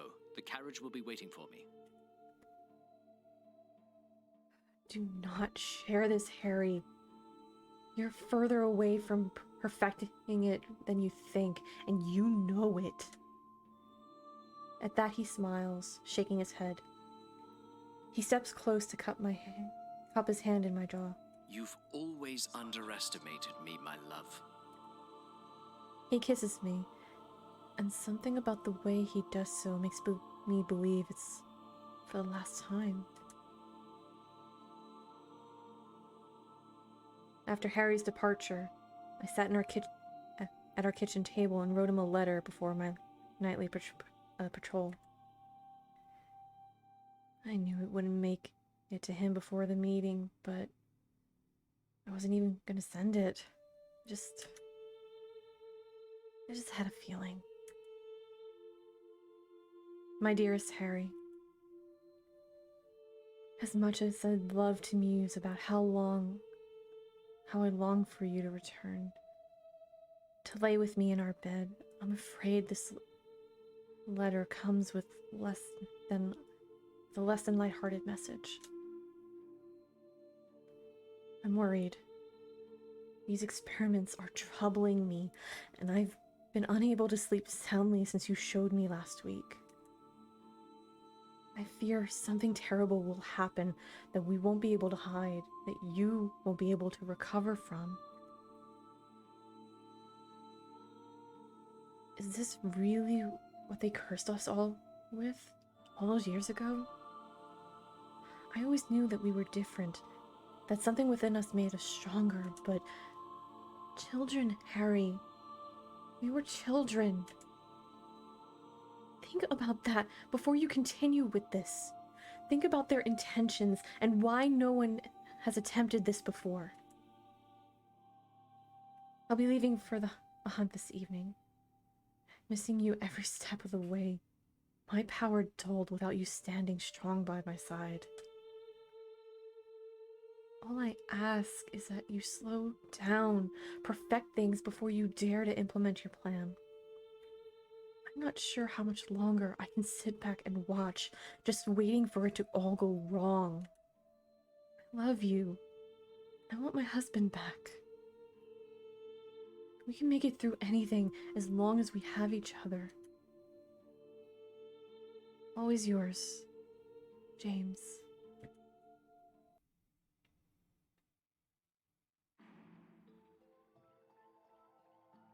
The graveyard is peaceful. The air is cool and the sky is clear. The crunch of gravel under my boots is strangely comforting, and I feel a sense of calm washing over me as I stop in front of a newly placed headstone. I crouch down, tracing the carved letters with my fingertips. James Addington Lane. Brave hunter. Loving husband. Cherished friend. I haven't seen this yet. I stand, my vision blurring. There's a searing yet familiar pain in my temple as I turn to see a tall figure before me, silhouetted by bright moonlight.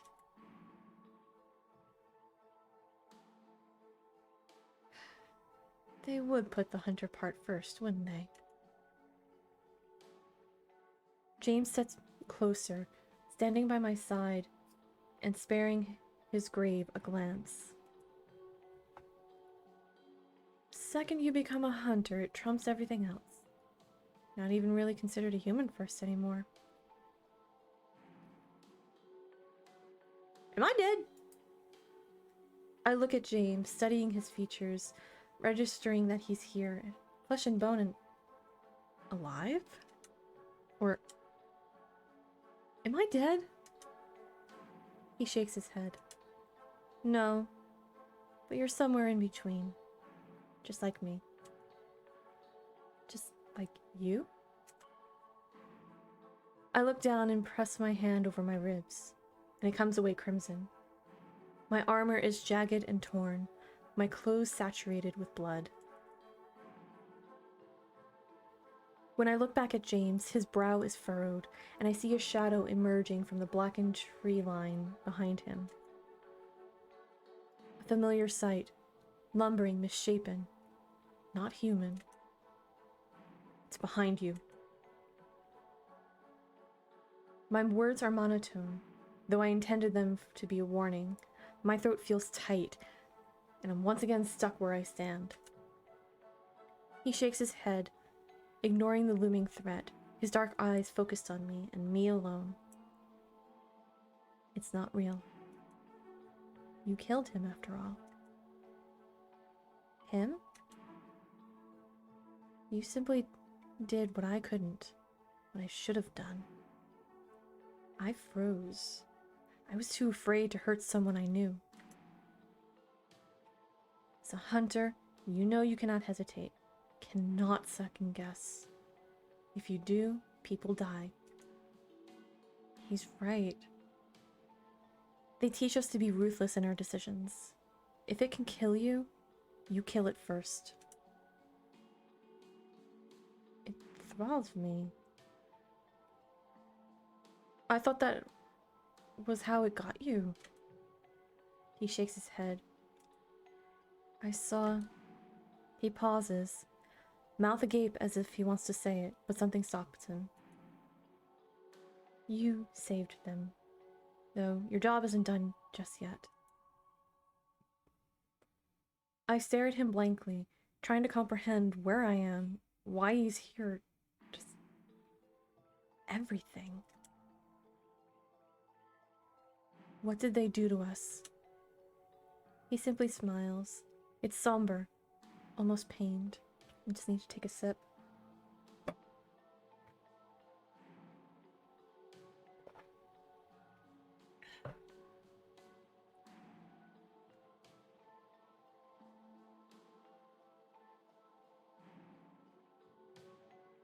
It's easier if I show you.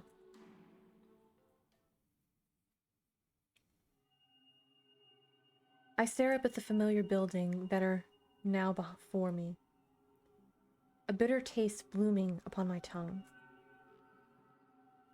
I grew up here, learned how to kill here, how to survive.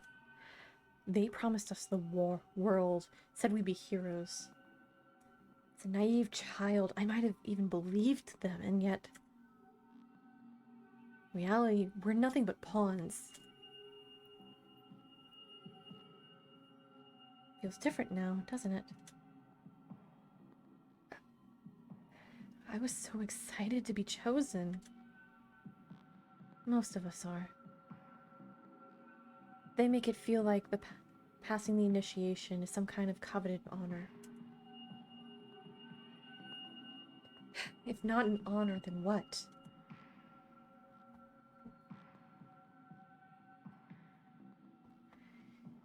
James looks down at his hands, turning his palms skyward. I see scars, not unlike the ones that cover my own skin, and he looks back up. A curse. Suddenly, the sky turns inky black. The moon is full, hanging low, and the stars are sparse but bright. With a heavy sigh, James turns to me. Are you ready? Ready for what? To finally find out how hunters are really made.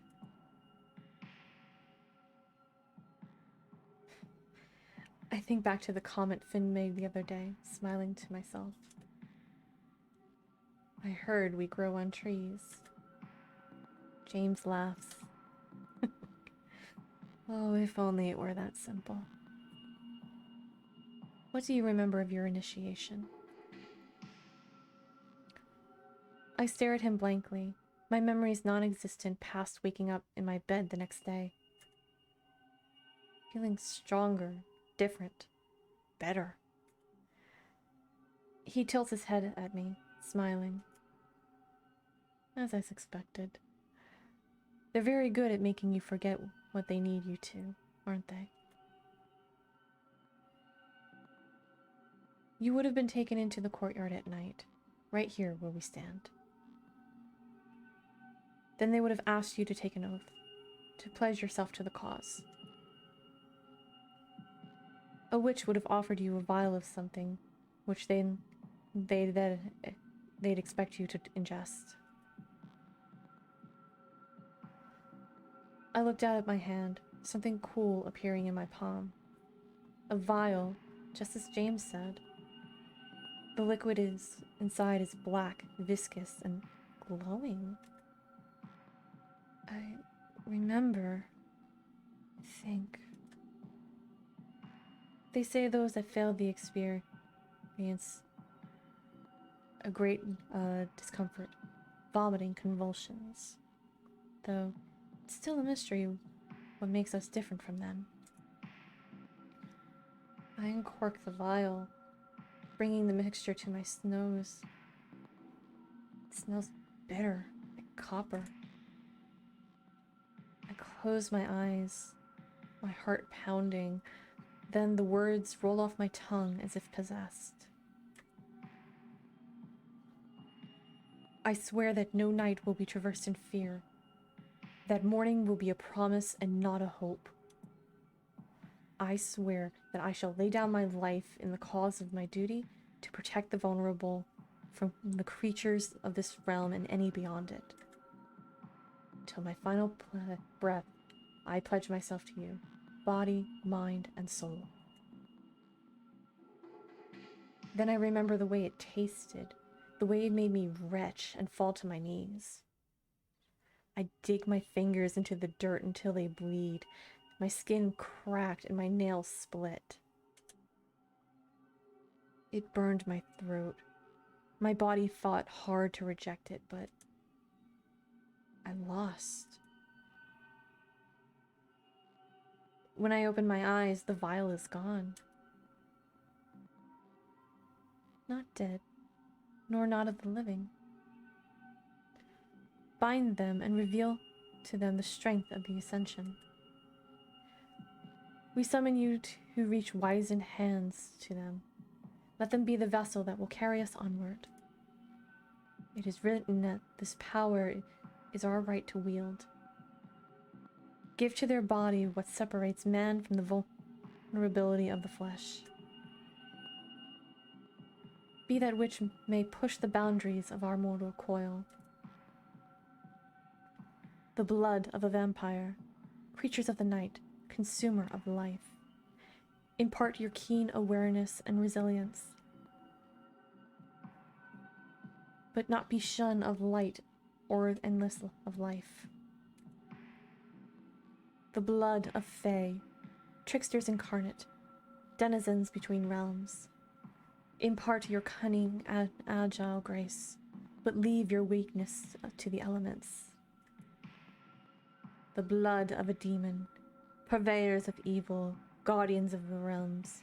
Impart your strength, but not your anger. The blood of a lichen, predators under the moon, beasts of instinct. Impart your primal power, but none of the rage within. Blood. Why does it always have to be fucking blood? My hands shake, my breathing quickening, and James watches me with a concerned gaze as the realization washes over me. Just like them, we all are. The things that we were trained to kill are a part of us. They made us monsters. He nods, and I gather it's been a burden. Knowledge that he's carried far too long. Fight fire with fire, as they say. A simple human wouldn't stand a chance against the beasts we face. The early hunters were true warriors who fought and died too quickly for us to stand a chance. In order... Oh. Lex, you okay? Hi, baby. Come here, let me get the harness off you. There you go. Good girl. Go get water.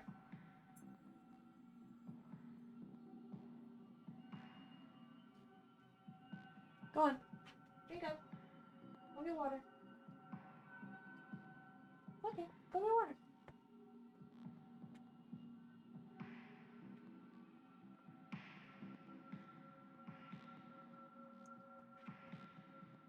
An order was formed. People who had known of the creature's existence before the day of revelation. People who had befriended them, worshipped them even. They formed the agency, the first enforcers. They studied the way vampires can infect us, the way lichens can curse us, and I need to take another sip of water.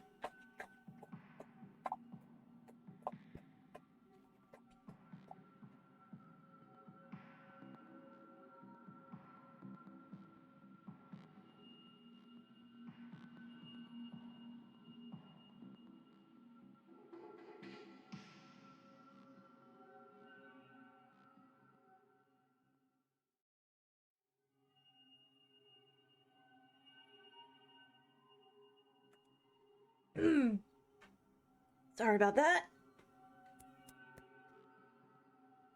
I went down the wrong pipe. Okay. It's simple biology, a touch of magic, and they have a carefully curated weapon on their hands.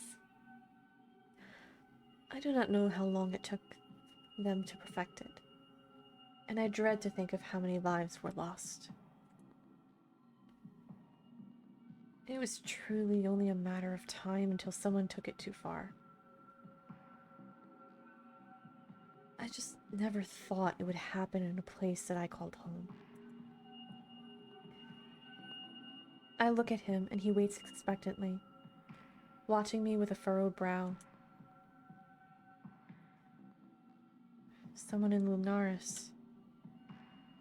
Slowly, all of the pieces begin to fall into place. Fiero, Alcar, Aya, Azazel. Creatures captured needlessly. Hunters missing and dying. Oh God. I need to get back. I need to find out who and stop them to protect. I ball my hands into fists, my heart a hammer in my chest, my head spinning. Something is wrong. James reaches out with wide eyes, but his hand passes through me. Breathe. My vision blurs, and I feel everything around me falling away into darkness. Something is calling out to me. A force pulling and tugging. A violent desire to bring me back. James. He looks defeated, but stands a little taller, though he still smiles and my heart aches for him. Our fallen hero killed simply for being kind. You have so much left to do. It's not your time. Not yet. Of all the wrong he's done, he did well in choosing you, Hunter. You've made me proud. Made all of them proud. It would have been such an honor to fight by your side. James stands stoic and stalwart. I'm not certain where I am, and yet he remains with poise, somewhere in between, and still as strong as when he was living. Something tells me he's waiting. For what, I'm not entirely sure, but I hope whatever it is, finds it. His peace, maybe. Tell Harry I love him.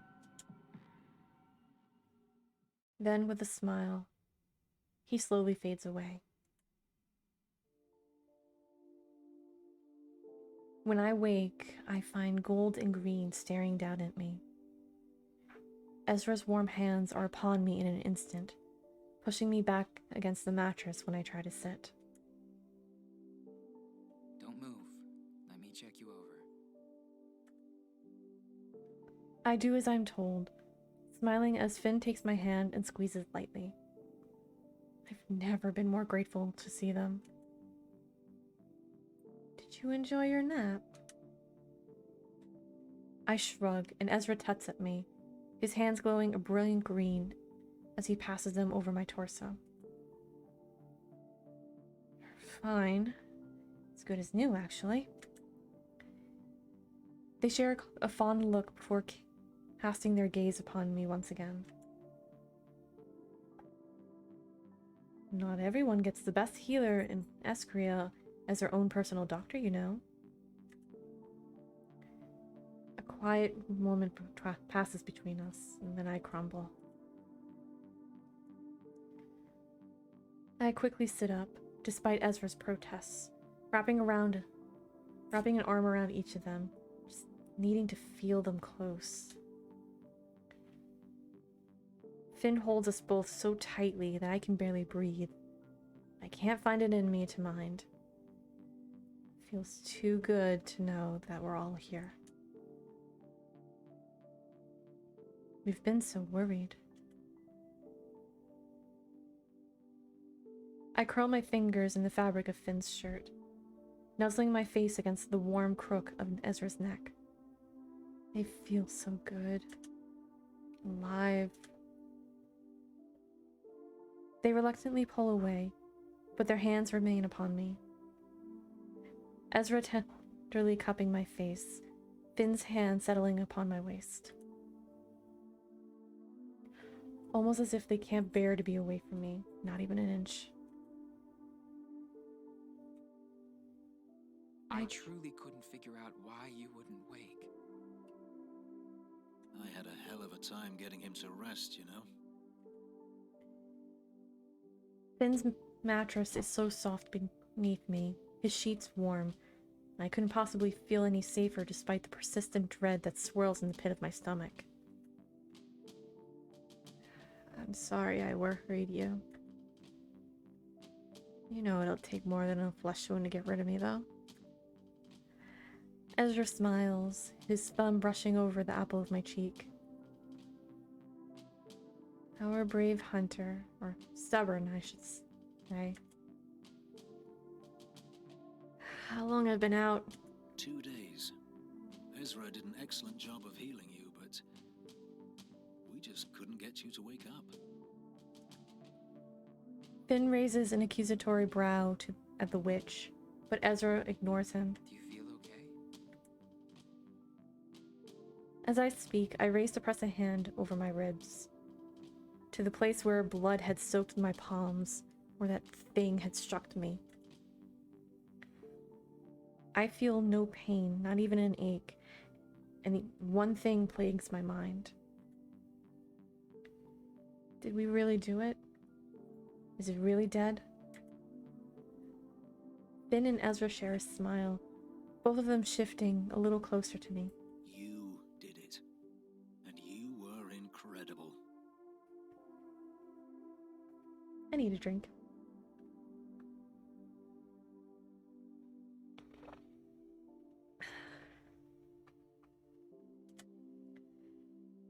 I suspect I'm going to meet some resistance in making them both take some of the credit. Having them at my side undoubtedly made killing that thing possible. No, we did it. Together. Finn offers me a toothy grin, a playful thing as he forces a heavy, dramatic sigh. We merely assisted. You're a force to be reckoned with. It didn't stand a fucking chance. And now that the bad guy is gone, you can finally rest. Bad guy. I think about what James said. You killed him.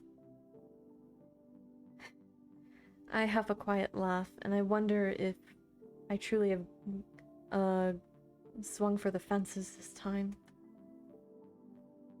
Conversations with the voice in my head was bad enough, but now he's taking me on a cryptic trip down memory lane too?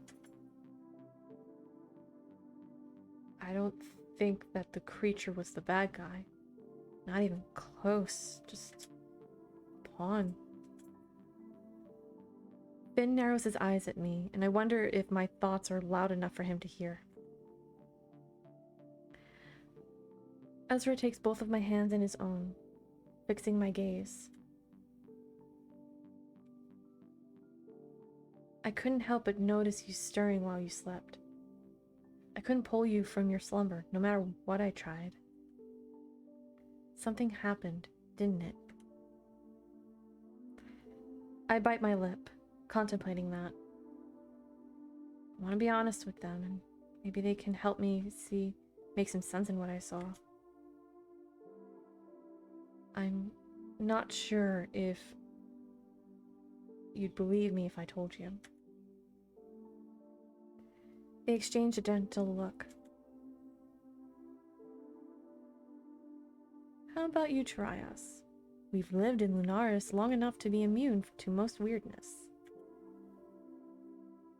I take a deep breath, Ezra's thumb brushing over the back of my hand, soothing me. I had a dream, I think. It might have been something more. James was there, really there. We spoke, and he showed me what I think were his memories. Some of mine, too.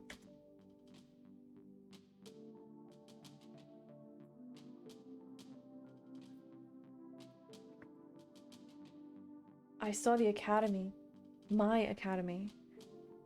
It felt so real, like I was 12 years old again. James took me through the initiation. I'd forgotten everything, almost as if my memory had been wiped. Finn scoffs, squeezing my hand. I wouldn't be surprised if they did such a thing. Ezra listens intently, and I watch them, gauging their reactions as my next words still from my mouth. The ritual. It fed us blood. Vampire, demon, lycan, fae. That's what made me what I am. Finn doesn't falter. His unnatural stillness doesn't usually bother me, but in this moment, I need a reaction from him. Ezra's eyes are sad as he processes the information, and for a moment, I feel pitied. But, as always, they both surprise me. Nothing could ever make you less human. Do you understand? I laugh. I'm surprised that he could be so right, that he could tell exactly what I'm feeling and thinking. We care for you no matter what. Nothing could ever change that. I'm so sorry that they did this to you. I take a deep breath, and they place a hand upon my knee, grounding me. It will take some time to process, but as long as I have you both by my side. Finn frowns, clearly frustrated. God damn it with the tongue twisters!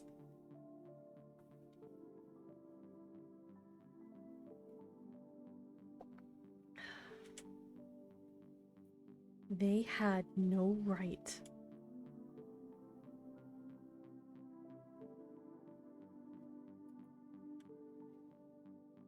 I also saw Harry and James together.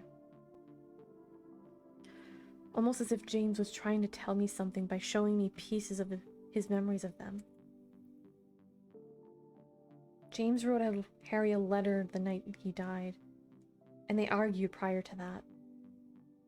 James kept asking him to think about what he was doing. I got the impression he holds a lot of guilt over what happened, and he told me that he should have killed the creature when he had the chance. Something made him hesitate. This isn't like James, not in the slightest. Like all hunters, he always knew hesitation means death. I nod, remembering James's words, his disappointment in himself. The thing that killed him, or person that killed him, he knew them. That's why he hesitated. That's why he died. Oh, no, James. Finn drags his iron palm over his face, disbelief clouding his features. We sit in silence for a moment, but eventually Finn breaks it with some good news. While you rested, we rescued Fiero. It went well, but they haven't even bothered to come looking for him. I find it so strange that they don't seem to care. They lost a supposedly valuable prisoner, and yet they do nothing?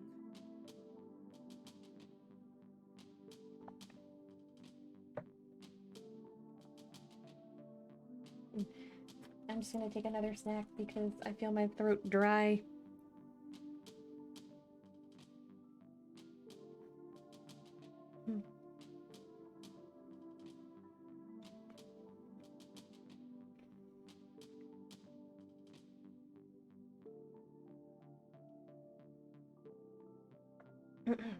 Okay.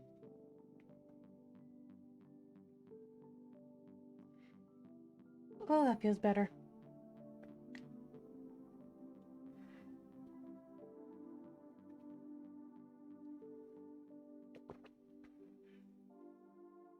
But I hope everyone's enjoying the game so far. Because even with me like narrating and flailing and some grammatical errors when you speak it out loud, it's a pretty fun game. And it is on Steam, so if you want to play this for yourself and have some fun shenanigans, keep in mind the content warnings and have fun.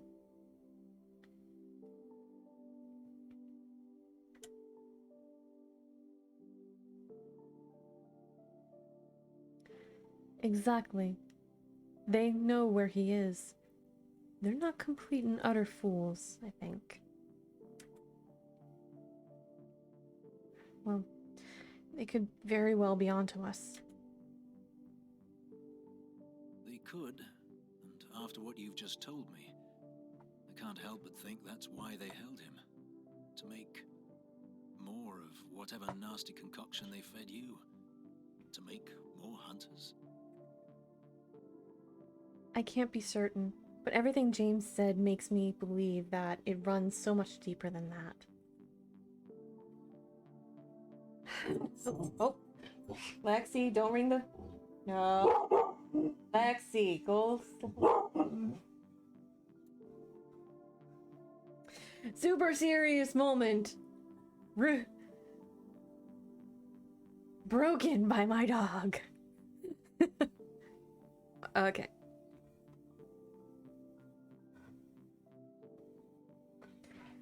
So, alright.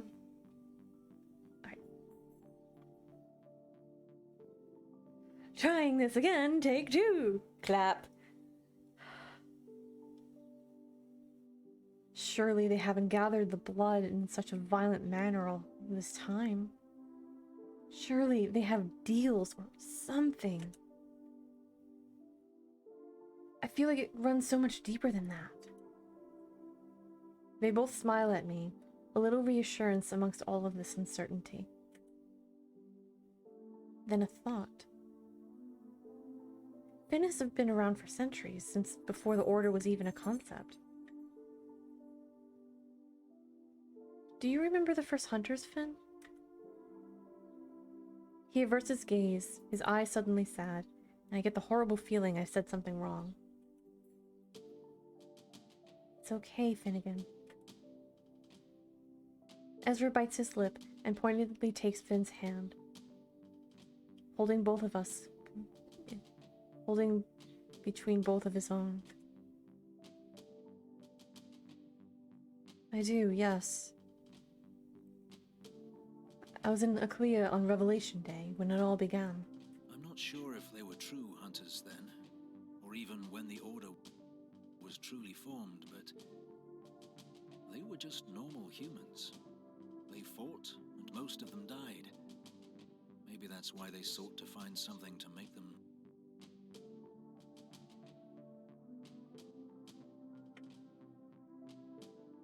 Because they wouldn't stand a chance against you otherwise.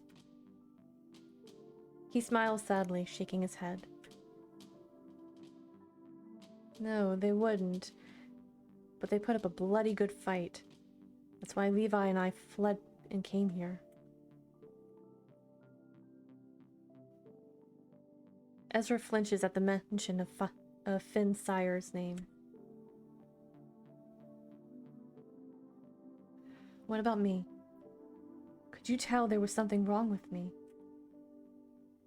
Quickly, Finn dips his head to catch my gaze, his brow deeply furrowed. It's always been obvious that you're different. Normal humans don't have your ability, stamina, and all the other little quirks that make you you. Even then, we've never thought of you. Alright, so let me just do a quick temperature check on my laptop. Okay.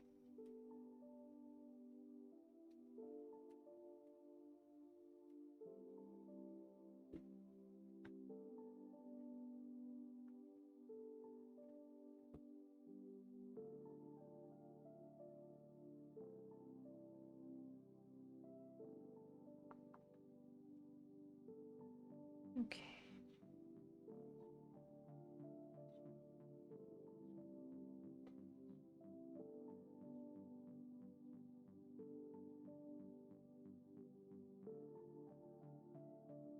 Okay.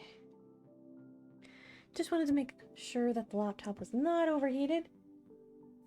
And since I have like ice pack upon ice pack upon ice pack on deck, should be okay, but There's never been even the slightest inkling that you were created in that way. That should tell you all you need to know about what you are. There is nothing wrong with you. You are still human.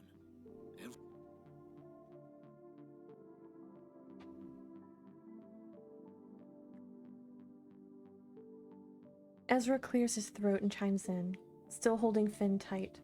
That should tell you all you need to know about what you are. You're no monster. The way they look at me. I know that they speak the truth, that neither of them would ever lie to me about such a thing. It doesn't make me feel any better about what I've learned about myself, but it's a start. Ooh.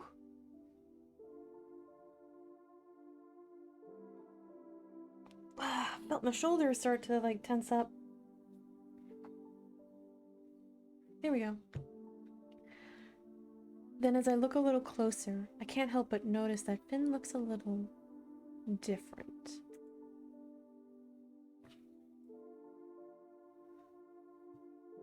Now that my head is clear, I can see the macabre petals of purple that bloom beneath his eyes.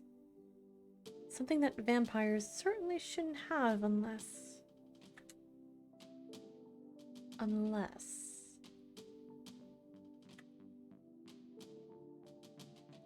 Then I remember the creature striking him, the glimpse of a claw mark under his shirt.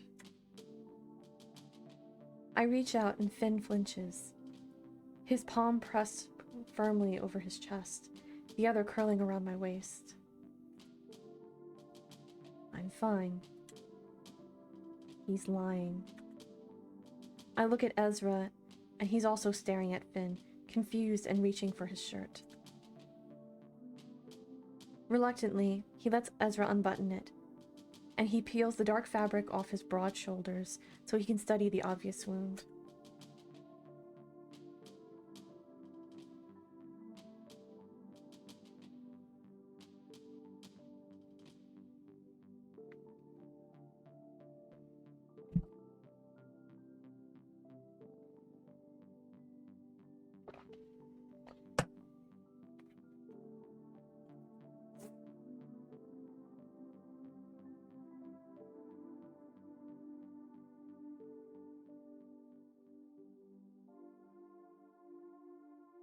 I have the window fully open, but it is really steamy in here. My God. Ooh.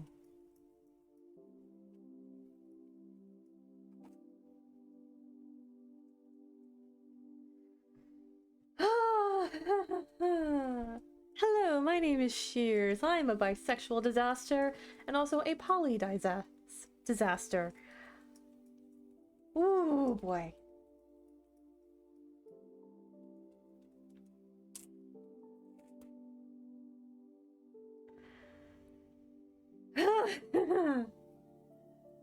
Okay. Whew. This game is keeping me hydrated. I swear.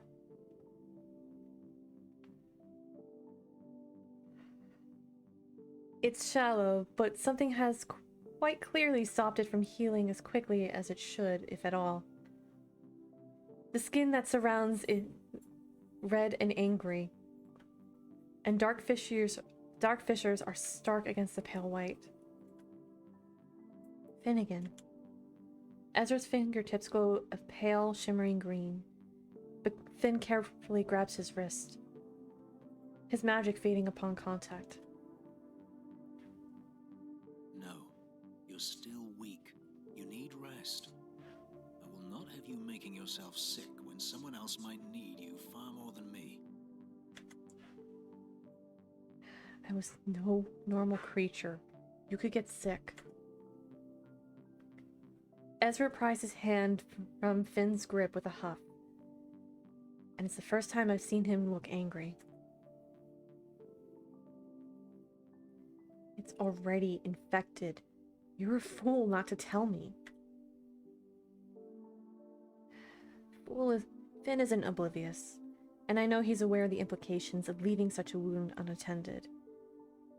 But apparently his stubbornness knows no bounds when it comes to keeping us both safe. I reach out to flatten my palm over the place where his heart should beat, and I feel nothing. He smiles sadly and takes my hand, his skin soft against my own, and without hesitation he's lacing our fingers together, squeezing tightly. Don't worry about me. I'll be fine. The candles that surround us flicker gently. I almost forget that we are, as I watch the way the light dances across his face. His features sharp. He catches my gaze, those golden eyes bright and disarming as they meet my own. I've learned many things about vampires in my time as a hunter, but even a fool would deduce what Finn requires. Ezra takes the words right out of my mouth. If you won't let me heal you, you need to feed. It's a statement, not a question, and Finn's expression quickly shifts into something stoic. It was truly only a matter of time before this came up. The reality of dating a vampire, I guess.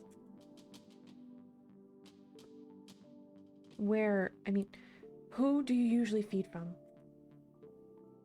Ezra's eyes widen briefly, his cheeks turning a delightful shade of red, and he has answered my question. Finn huffs a quiet laugh when he sees, turning to address me to save Ezra the oblivious embarrassment. I stopped hunting properly when I met Ezra, though I had little choice being bedridden after my little incident. He glances down at his prosthetic. The magic that flows through it pulses as he spreads and closes his fingers, turning his palm in what I've come to notice a habit of his. After he saved me, I could no longer bear the thought of hurting someone like him. He changed my life, saved my life. He agreed to allow me to feed on him, so that I wouldn't have to seek that elsewhere and risk hurting anyone. He looks at me expectantly, almost as if he's waiting for me to run away. I look to Ezra, my eyes settling upon 2 perfect puncture marks upon the column of his throat, tactfully hidden behind his high collar. So, not just a fashion choice, I assume. Witch's blood is potent. It keeps us sustained for a lot longer than any normal human would, which means I didn't need to feed that often. But I haven't fed for months, and with everything that's been going on recently, I need to feed. But I'm not leaving your side. You haven't fed in months.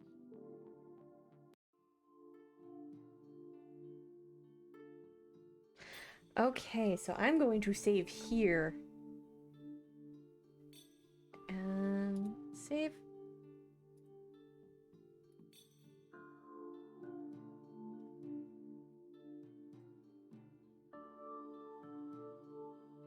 Because the following scene, if I'm remembering properly, this is going to be like one of those, and we had a lovely time together. So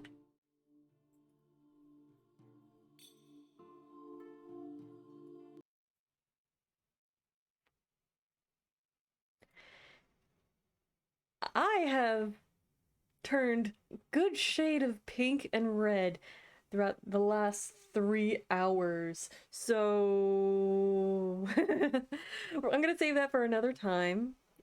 And let me actually put on,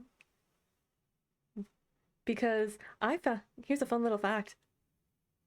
The original recording for Symphony in Blue by George and Ira Gershwin is in the public domain since 2020, so I can use it and not get my ass handed to me by copyright.